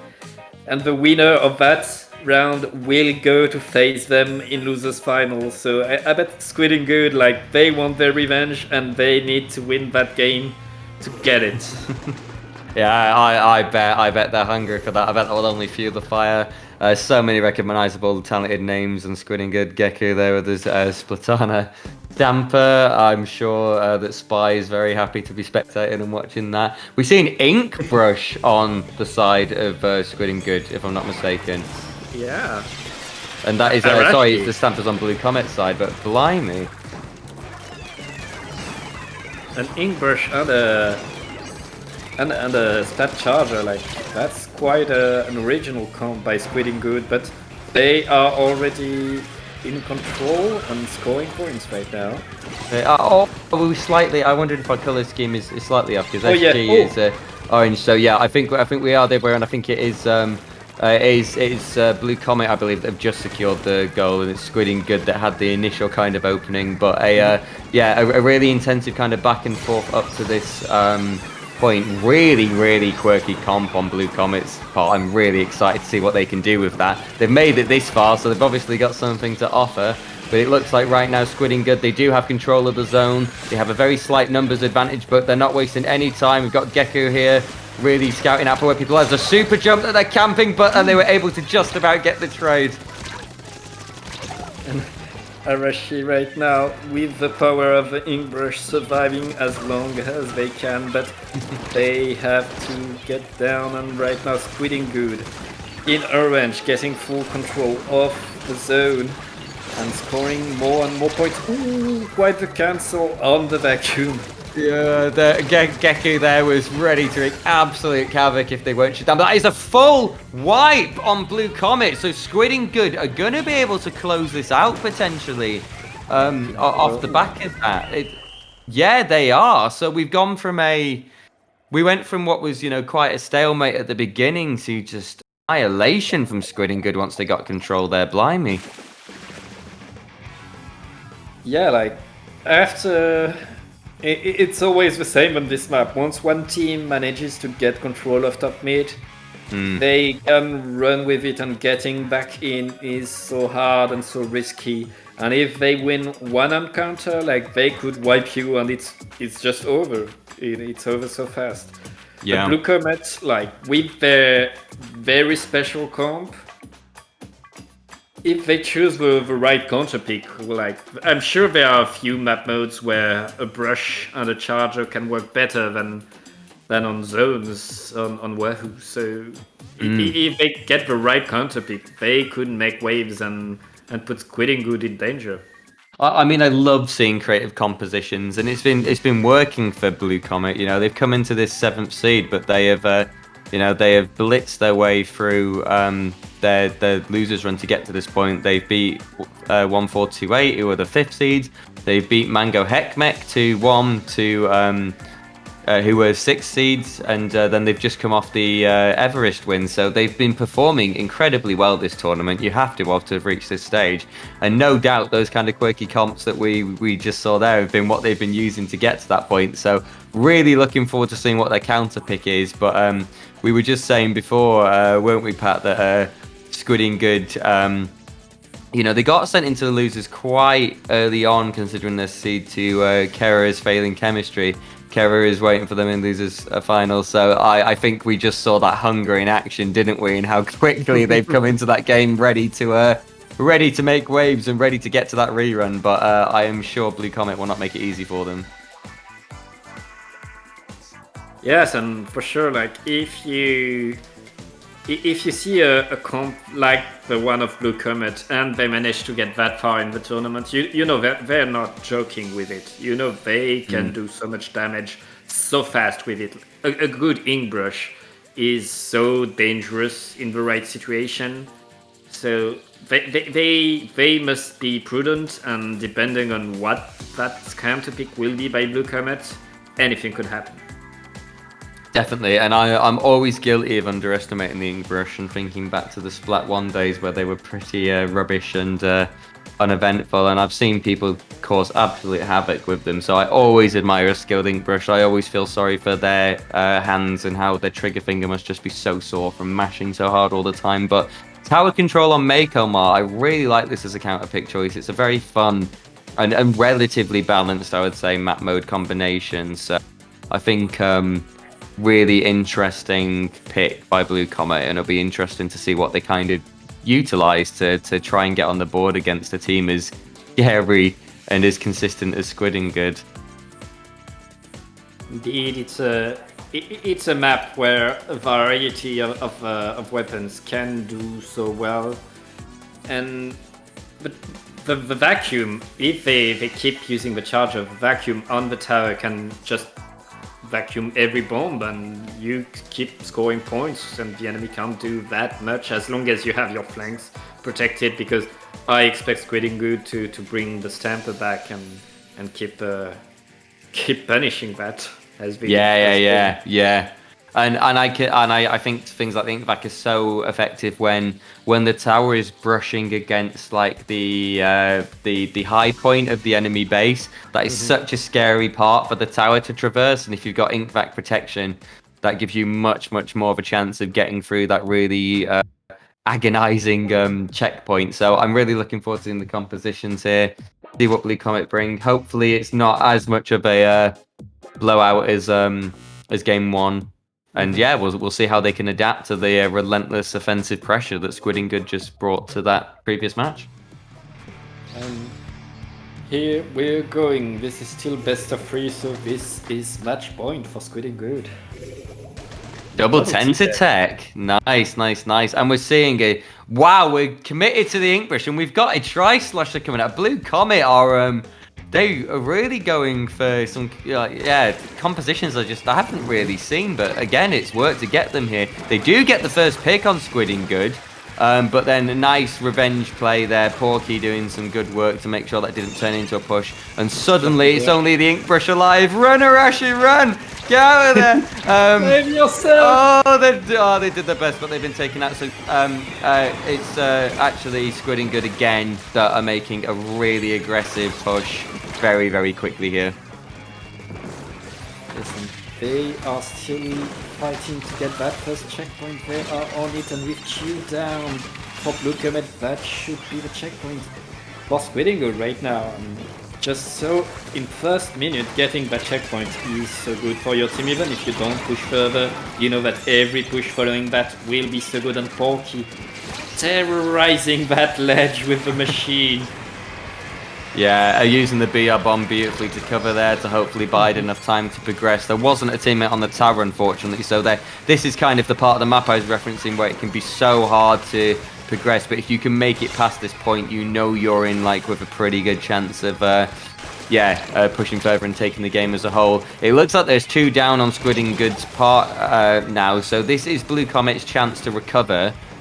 See if they can get a bit of map control. Hazuki doing the best they can with cleanup here. The map is looking a little bit more in Blue Comet's favor. Thanks Majora for giving that bird's eye view. And we'll see if they can get on the board now. They're getting to the first checkpoint, but everybody's alive on both sides. I don't see how they're going to get through this without a few major picks. And the picks are coming, but they're on the side of Squidding Good with 3 players folding right now. It's just the tri-slusher, and that should be the push for Blue Comet. Squidding Good getting away real good in this first part of the game. Right now, what does they do if you're Blue Comet? Yeah, I'm not sure. I mean, I love Arashi's play there. Like, it should have been Squidding Good straight up on the finish. And Arashi just sneaking around and slapping down Fury on Squidding Good, and then just running away again. Like, Inkbrush behavior always looks so disrespectful, even when played optimally. And Squidding Good, I mean, yeah. So if you're Blue Comet, I don't really know what you do against Squidding Good. This is a composition that I would expect to. But yeah, look at this. I mean, how? I don't know. This comp in my head does not work at all, but they are, you know, them getting the picks. The Dink Jet play was beautiful. But look at this. Bubbler on the tower now. The offensive element of their comp. 3 down. Blue Comet gonna knock them out here. What? It's... Yeah. I'm so happy I'm saying this. It's the Inkjet that won the game. The Inkjet took so much space, allowed the team to get 2 checkpoints and then like completely snowballed it. I feel like my brain was melting over just thinking about, wait, hold on a minute, matchup wise, how did Blue Comet make anything happen? And by the time I'd kind of figured out how they were making aggressive play, like you say, they got the lead. You snapped me back into reality that they were just making progress somehow, and that was that was incredible. I mean, okay, that's how Blue Comet have got the. They clearly, like, when they get an opening, my gosh. Wow. Do not count them out. We got a game 3, but right now, Squidding Good, all they know is they just need a map where they know they can destroy that Inkbrush. Where they know they don't get a Tri-Slasher that can do funny business. Like, take a map as flat, as regular, as classic as possible, and and you can get it because like Squidding Good with their much more classic comp, that's the power of it. Like, they just need things to go as planned. Yeah, I mean, I feel like Blue Comet, amazing advertisement here that you don't always have to go pure meta to do well. Obviously, you know, meta is meta for a reason. These are kind of tried and tested reliables, but I mean, it's been beautiful, Blue Comet, this comp. I adore that they managed to get that into not just a win, but a knockout win against such a good team in Squidding Good. We're going to go to Inkblot Art Academy. That is the chosen counter pick for Squidding Good. I'm sure they have a very, very well-rehearsed way to play this if this is where they're kind of moving to. I imagine we're going to see some Crab Tank stalemate fun, unfortunately, just by nature of zones right now and the Crab Tank special. But again, I don't know what Blue Comet are going to bring, Pat. I'm kind of scared to predict them.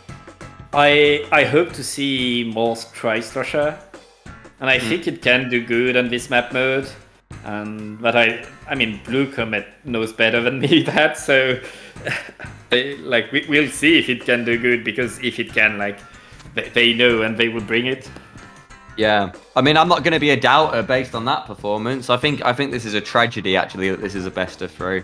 I would have loved to have seen this as a best of 5 or a full best of 9 scrim based on how the whiplash between these first 2 games is unreal, isn't it? It's like completely different sides of domination. So Hazuki really taking the time here to think about what they want to lock in, maybe switching up their build, maybe switching up their weapon. Well, let's play close attention to that, like the weapons and the builds going into this, because this is just fascinating. Match point for both sides, tiebreaker. SG going for relatively tried and tested. They've got a Tentatech in, they've got the Stamper still. Brush Flingser, Tetra Tri-Slosher. Oh my god, you got what you wanted, Pat. Again. Yes, and such. Not sure I know what Blue Comet wants to do with that composition. I have a clue. Whoa! And 2 down on their side right now. I mean, such an aggressive comp. You can expect that this is part of their plan, and Arashi not leaving anything go. Arashi's a maniac. I mean, it's just out of range really to get that double, but I just love the lack of fear. Look at Geku though here now, going really deep. That Flingser kill is going to be very, very important, because I imagine the Flingser missiles are a crucial aspect of how Blue Comet would get back into the zone. Timer's on 40. Squidding Good making lots of progress. Blue Comet need to try and recenter themselves here and get some picks urgently, or this could be Squidding Good going for the lockout. they need something right now with just 15 points left. They managed to neutralize the zone just and 3 down on the side of Squidding. Everybody's dead! Everybody's dead, but that is a wipeout! Hold on, okay, so I was scared because it was 3 down on Squidding Good, but half of Blue Comet was down as well. But now, Blue Comet have full control of the zone. They have this incredibly psychotic offensive comp. We've got the jet out. Look at that from May. That was a really good shot. Didn't quite get the pick, but the accuracy was there. But now Squidding Good are managing to get 2 down and may get a reclaim. But yeah, this is not going to be a straight knockout. This is going to be a messy skirmish, and I love it. And it's just one left for Squidding Good. It's just a stamper, and Blue Comet is at it again, and they don't have any penalty. That's so explosive. What is that? I don't know what we're watching. I don't. This is incredible. This is the biggest middle finger to triple splash lashing machine and the Metacomps I've seen. 5 seconds to take lead. Look at the map control. The map control is incredible. 3 down. The Blue Comet are going to take this. I do not believe it. I don't know what's happening, and I love it. That is, oh my god, Pat. I think we just ended up making noises at the end there, didn't we? But what can you say? I mean, with a tri-slusher, tetras, and an ink brush, you know that there will be sparkles. You know that there will be action. And Blue Comet, they delivered. And they get to losers finals. I've got my head in my hands because I'm in awe. I mean, Squidding Good. Like, first of all, let's just acknowledge how incredible they are as a team. A bunch of amazing players. They have, they're well seeded for a reason. They have had a fantastic recovery from what was a kind of early upset by Kera, who went on to do amazing things throughout this tournament as well. Congratulations to Squidding Good for making it that far. I'm sure they'll be disappointed with their showing, but I think, massive respect to some really incredible players. But Blue Comet now are going to be there going against Kera is Failing Chemistry, who have been the other incredibly confusing team to kind of narrate throughout this process, because they've just been maniacs until ASC Tenshi kind of shut them down. So, I'm just checking. I'm assuming it is going to be Kera versus Kera's had to drop. Okay. So yeah, I was just checking that on challenge because that's really unfortunate. So Kera have bowed out of the tournament. So we are going to skip what would have been losers finals, and we're going to go to this crazy grand of ASC Tenshi versus Blue. Is it? Because of the direct. So. Because of the direct, they want to. I mean, respect, fair enough. They want to see the direct and what's going on.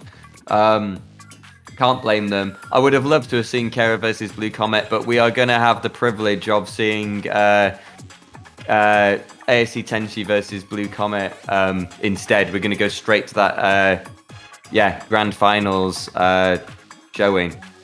Wow. I mean, we have a great grand finals where whatever happens. Blue Comet, I want to see more of that team, and I guess we'll have a short break and we will be back very soon. Yeah, we'll see you very soon, folks. Take care.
Splatoon Stronghold, a stronghold for competitive Splatoon, providing resources to long-timers and newcomers alike.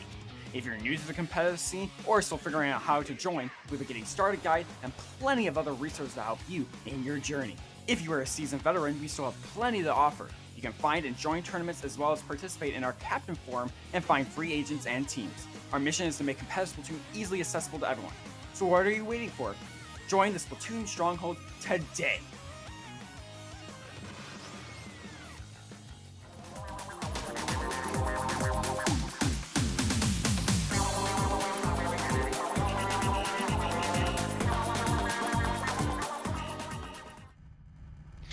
Welcome back, folks. Very short break there because we cannot contain our hype, and I think also we want to see this epic Splatoon climax, and no doubt we're all going to be scurrying over to the direct to see what is going on there. But we have finals now, the epic finals between ASC Tenshi, you know, known fantastic players that are always doing great at paddling pools and Triton, against Blue Comet, who, I mean, me and Pat were what? A showing from them in the game just gone, eh?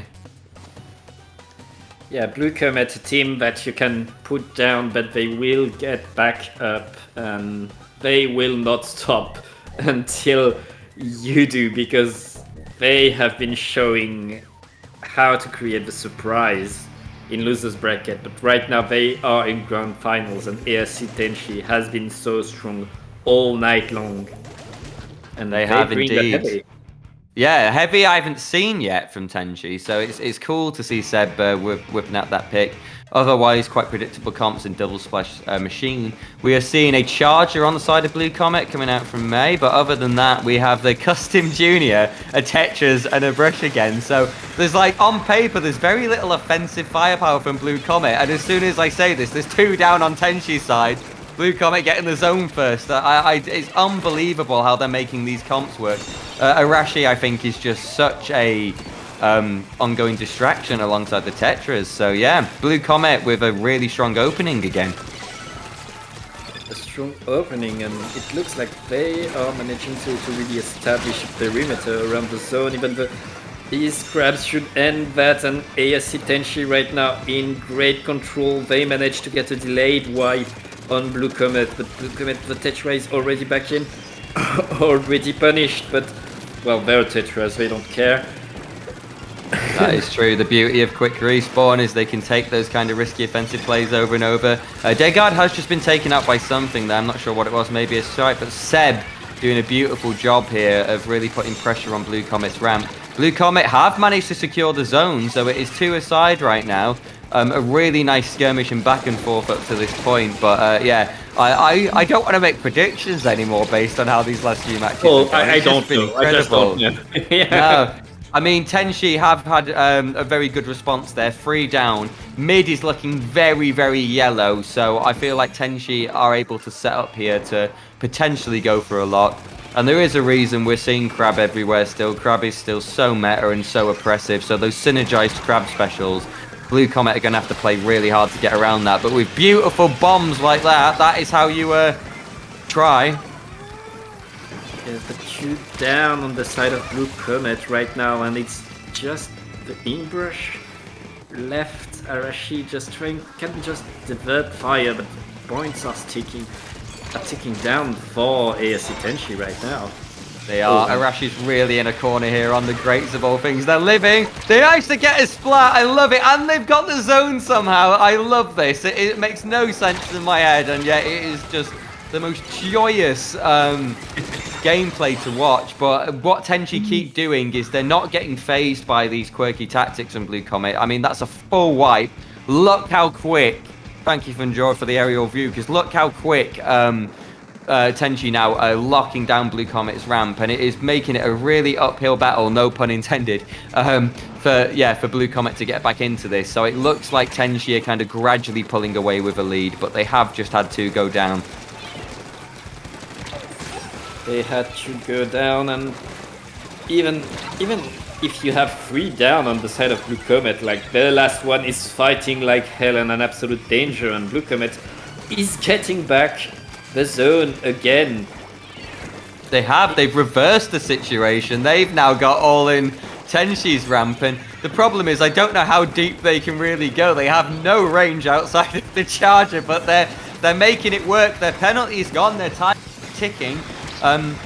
Just a reminder as well, folks, because Blue Comet are coming from losers. They not only need to win this kind of skirmish against Tenshi, but then that will only cause a bracket reset. So the burden is on Blue Comet to win 2 sets here against Tenshi, which is a massive ask. But if any team can do it, you know, Blue Comet can find a way based on how they've been performing here.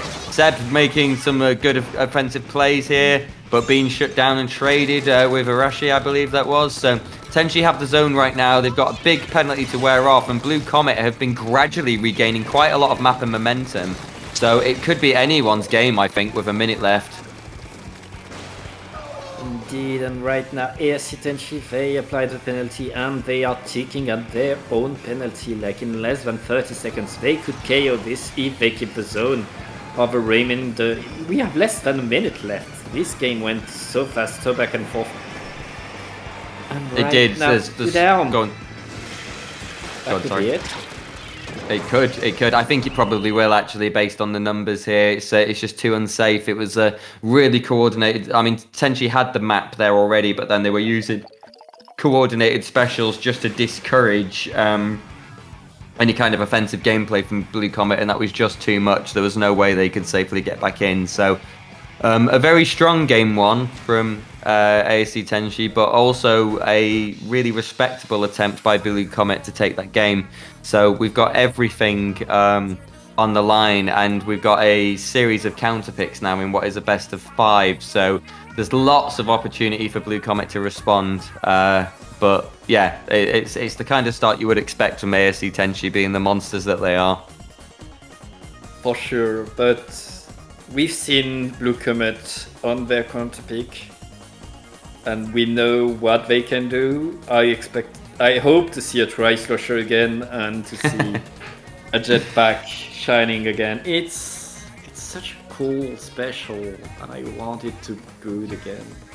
Yeah, it has a rough time in Splat 3 from not just kind of the way the maps are set up, but the way the kind of game balances right now and the meta developments from Splat 2. I think Inkjet is suffering, unfortunately, but May, I believe, has been the Tri-Slosher for Comet and has done an amazing job in their matches. So if we're going to see any high quality showcase of the Inkjet, it will be here in this set. We're going to Rainmaker Undertow is the counter pick. I like it. So, you know, we're not back to Tower Mako like Blue Comet did last time. They're going for Rainmaker Undertow. What's your thoughts on this as a map mode combination? Because I haven't seen it for a while. I feel like it's a great and interesting Rainmaker map. The geometry of the map, like it gives like such power to weapons that would be a bit weaker otherwise, and that's good for Blue Comet because they like to have their own weapons and not obey what everybody else does. And Rainmaker, it rewards explosivity, and we know how much explosivity Blue Comet has. So I expect good things for Blue Comet. If they don't win this one, I don't know how you beat ASC Tenshi. No. I think it'll be really interesting to see. We're seeing a relatively similar comp from ASC Tenshi. They've just given up the Splat link for a 52.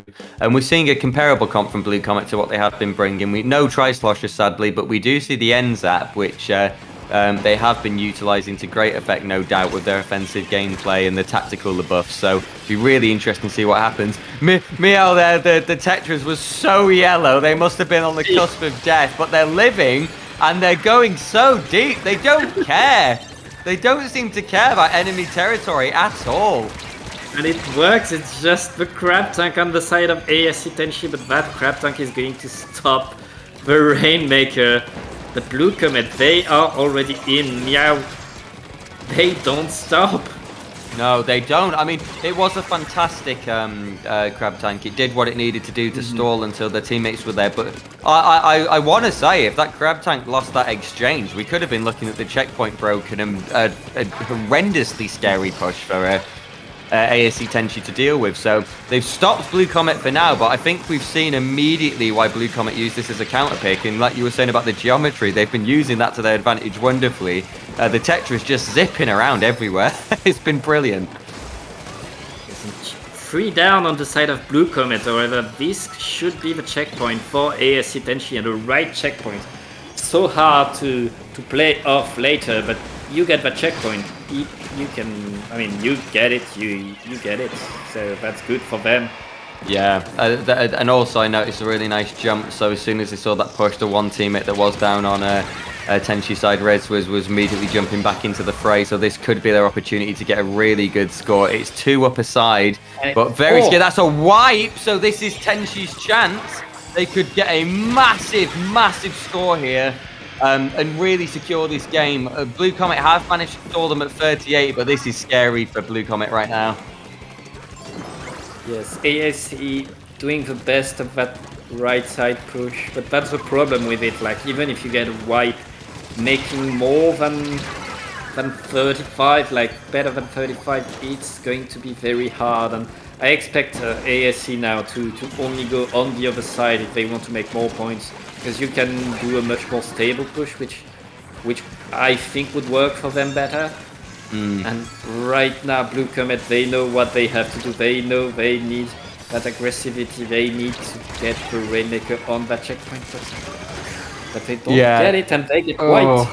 Yeah, it feels like Blue Comet are getting a little bit, antsy to make an aggressive play. And Tenshi, the caliber of Tenshi as a team, they're not going to allow for that. I think they respect Blue Comet. They've seen what they can do. They do not want to give them any breathing room to make that happen. We do see them switching it up now, and Tenshi are going to take the other avenue, like you said, and like you thought they may, but they're going to be shut down really hard. That is a full wipe, and this is a beautiful opportunity for Blue Comet to get a massive map control, and we've seen the damage they can do. The reef sliders out, gets a pick on the 52, and while they're pushing right, they're actually taking the Rainmaker left, so they've split the kind of attention for Tenshi, and they've been stopped, but they have a numbers advantage and could still push this, so this is interesting. Blue Comet are not down and out yet. Not down, but they finally get the checkpoint, but it's just Arashi for Blue Comet right now. And Arashi gets down to that is the end of that push for Blue Comet. They have a minute and a half to get back in that game, but ASC Tenshi, even if they fall, even if they get wiped, they don't let anything go. And what do you do, Chili? I don't know. I mean, there's going to be an intense kind of exchange in mid. I think we're going to see that. If I was Blue Comet, I would be, I'd be still relying on the Tetras to get those openings and get those picks, but I wouldn't be trying to overexert until the tactical buffs are up, and then I would just be going for every kind of opening possible to try and make some progress, because even if it's a numbers advantage or even if it's trades, if the ends up tactical buff is up for Blue Comet, that is always going to be in their favor, and they will be able to make progress off trades in that situation. 3 down here. This is how they'll do it, if anywhere. If they get a quick pop here and they get in and we've got a kind of tactical up, this could be nightmare fuel for ASC Tenshi, and they're not wasting time. They're trying to get some openings here, May backing them up with a charger. Unfortunately, I don't think they're deep enough right now to contest too hard. They're actually going to need to get some picks, and I don't know if it's possible with Tenshi knowing that they just need to be defensive here. And with 10 seconds left, if the Rainmaker falls right now, I don't think they have the time to pop. Yes, they're going to try. They're going to get it. Maybe. Oh, they're not. Oh, gosh. Yeah, that was the best they could have probably attempted to do under the circumstances. But I think it's like you say, Pat, when that pop happened on Tenshi's part and they managed to get that push to 33, that was suddenly such a steep ask to ask of Blue Comet to bring that back. So yeah, I think it's it was going to be very, very hard to win at that point. But again, making ASC Tenshi probably a little bit scared there. I love that with Blue Comet, you never feel they've quite lost the game until it's definitively over. They just are so aggressive.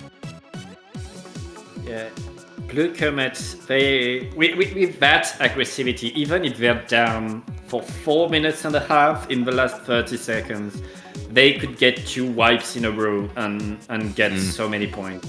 So don't count them out. Everything is possible, but ASC Tenshi right now, after winning on 1 counter pick from Blue Comet, and the next one is Clam Blitz on Flounder Height.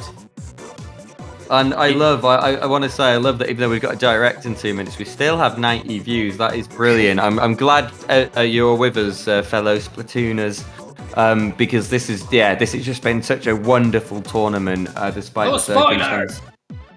Yes, no spoilers, please. Let's keep it civilized here. But I love the grit in your voice when you said that, Pat.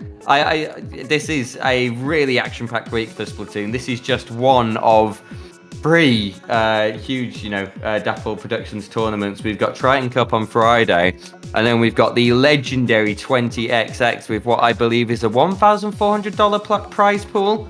On the weekend. So this is just the warm-up act, and it has been amazing. This is championship point for ASC Tenshi, so this is a huge game. Blue Comet need to not only recover from this, but win 3 in a row to get the rerun. But if any team can do it, it's them. We are seeing the Splatling back out for ASC Tenshi, and we are with the tries out, Pat, for Blue Comet. You've got your tri-slosher. Tri-slosher, and right now the longest range on the side of Blue Comet is the Tetras, I believe. That's how aggressive they are. Like, their solution to, okay, our aggressive isn't working, well, more aggressivity. We switch the Splat Charger and get the Custom Junior instead. I love it. I want to see that work.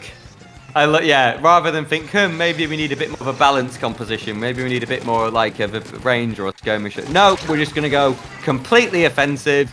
We're not messing, we're going to go and get really in your face. But Tenshi have responded really well to the composition change so far.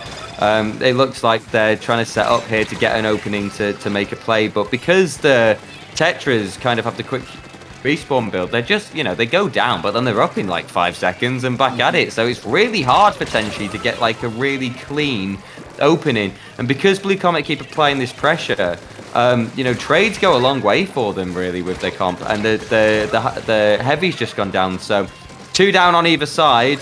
Not much happening yet, but it's a Clan Blitz game. We can afford for it to be a bit messy at the start. We need, only 1 golden opening for it to be a winning push really. As long as no team has full control of the top, and it looks like Blue Comet is starting to get there, we will not see much anything else than, we'll only see people dying left and right.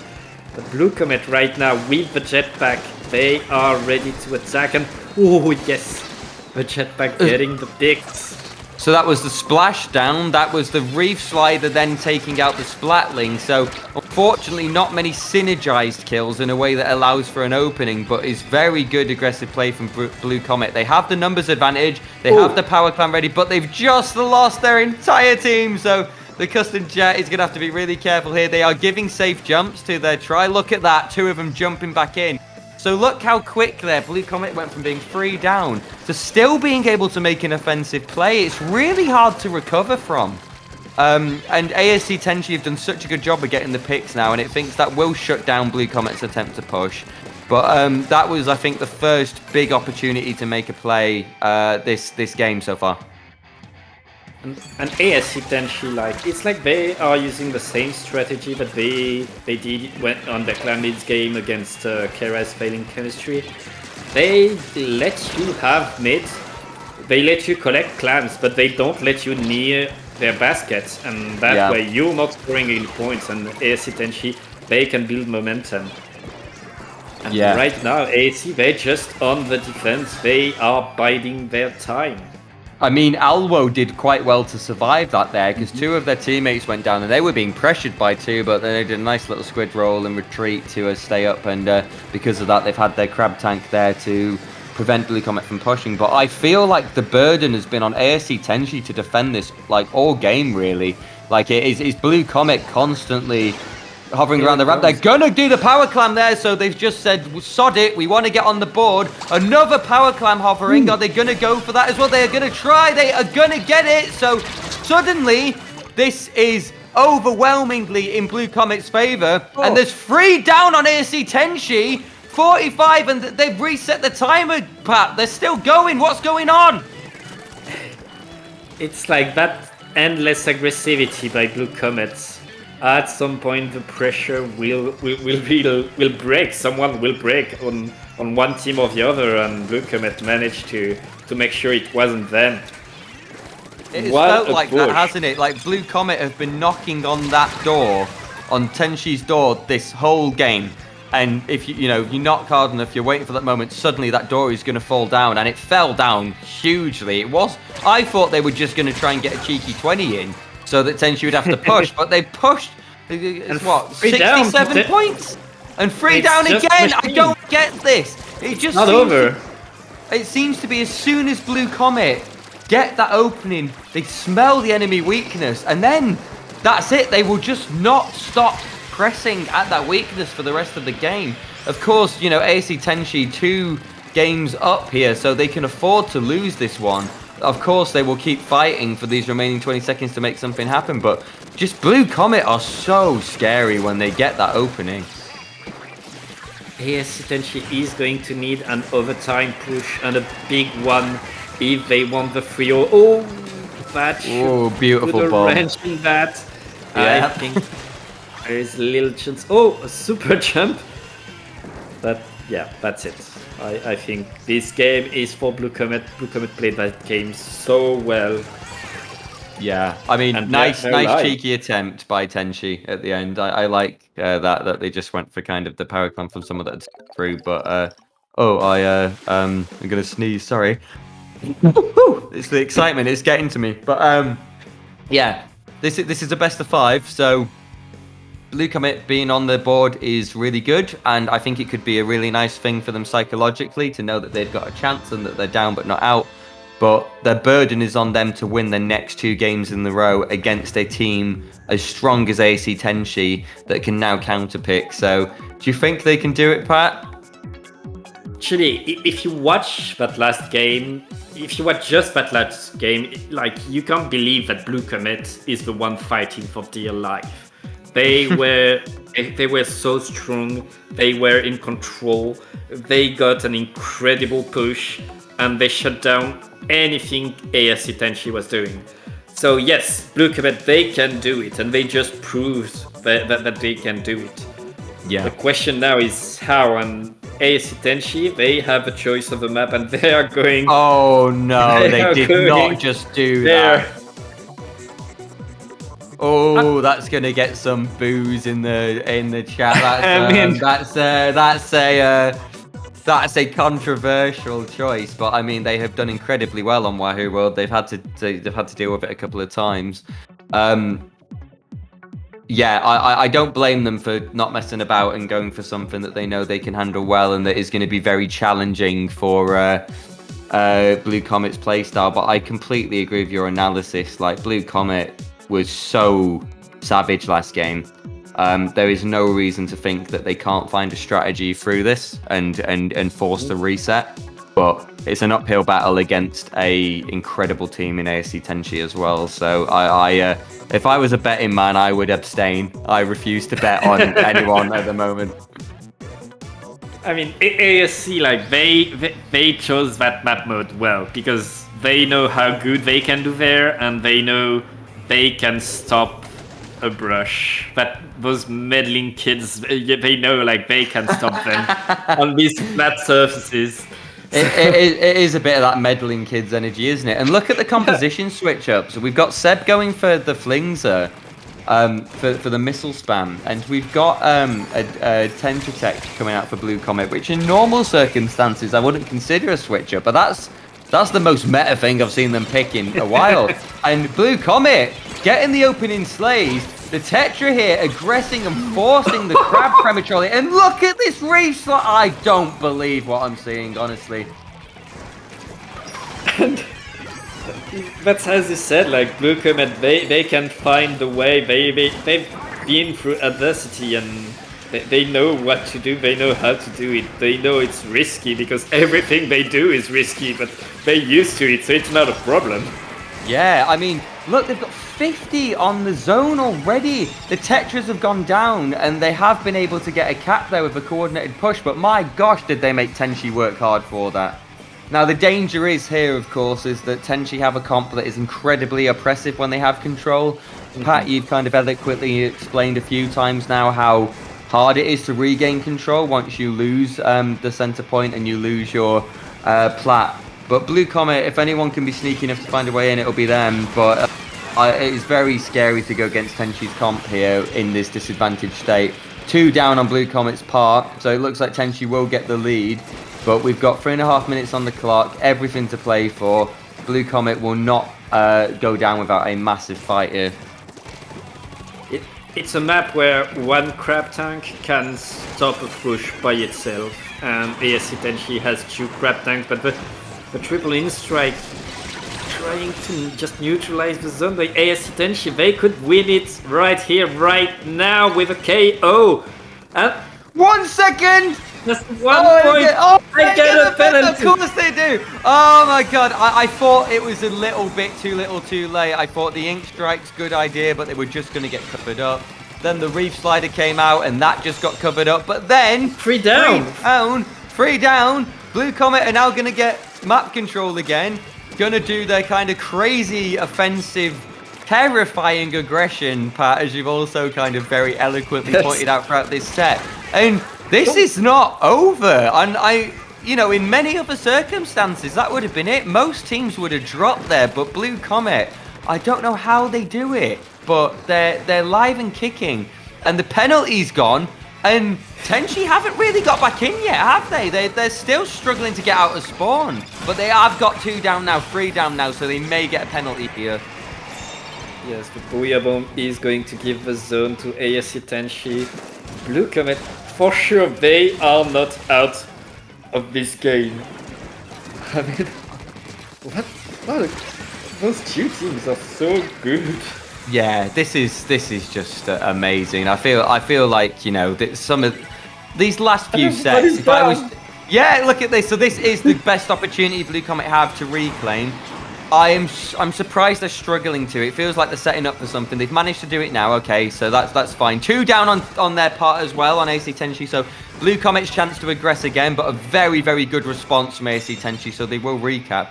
But yeah, I mean, the way these last few sets have been, if anyone was new to Splatoon or interested in, you know, potentially picking up this game, I would just show them this tournament, because it has been so entertaining. And we've seen, you know, a lovely mixture of strategies as well. So the meta is not as stale maybe as some people are feeling.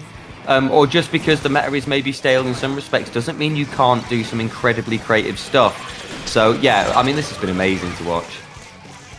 And it's not over. There are 3 downs on the side of ASC Tenshi. Blue Comet is working on the penalty right now, and they're already in position to create more aggressivity, as they should, because it's the only thing they can do is just move forward and take fights.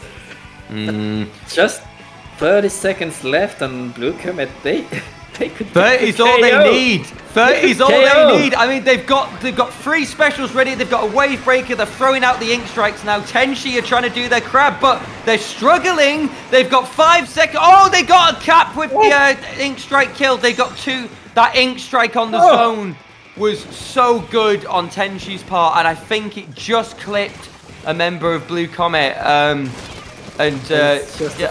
Sorry, it wasn't an ink strike, it was the missiles. But that is gonna do it. Is it gonna do it?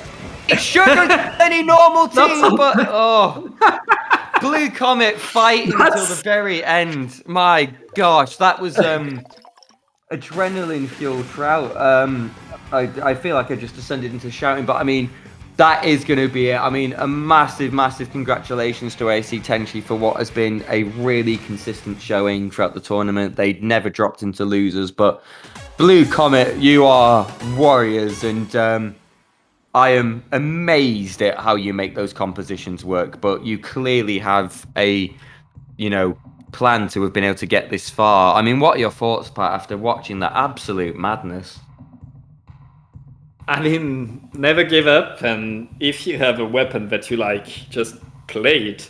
find a way to make it work, find teammates and compositions that make it work, and you can do what Blue Comet does. And Blue Comet, like, they were not out of a fight until the last second, and it was such a pleasure to watch, Chile. It was, and it was a pleasure to commentate with you, Pat, as always. That does it for Paddling Pool 201. So congratulations to ASC Tenshi. Massive respect to Blue Comet and all the other teams for giving us a wonderful showing. We'll plug ourselves in terms of where you can find us, and then we'll get straight over to watching the direct together, right? Because we all want to see what's happening there. So my name's Chili Boy. You can find me at Twitter. You can find me on Twitter at ChiliBoy_splat. And I'll hopefully see some of you there. It's been a privilege to be here today and watch the amazing Splatoon talent and be a part of this wonderful community. And of course, to be with you, Pat. Where can people find you? Oh, you can find me on Twitter too, at Pat Autumn, and that will be it for us. Thank you so much for joining us, folks. It's been a brilliant, brilliant tournament. And yeah, we will see you all again soon. Time for the Nintendo Direct. Bye.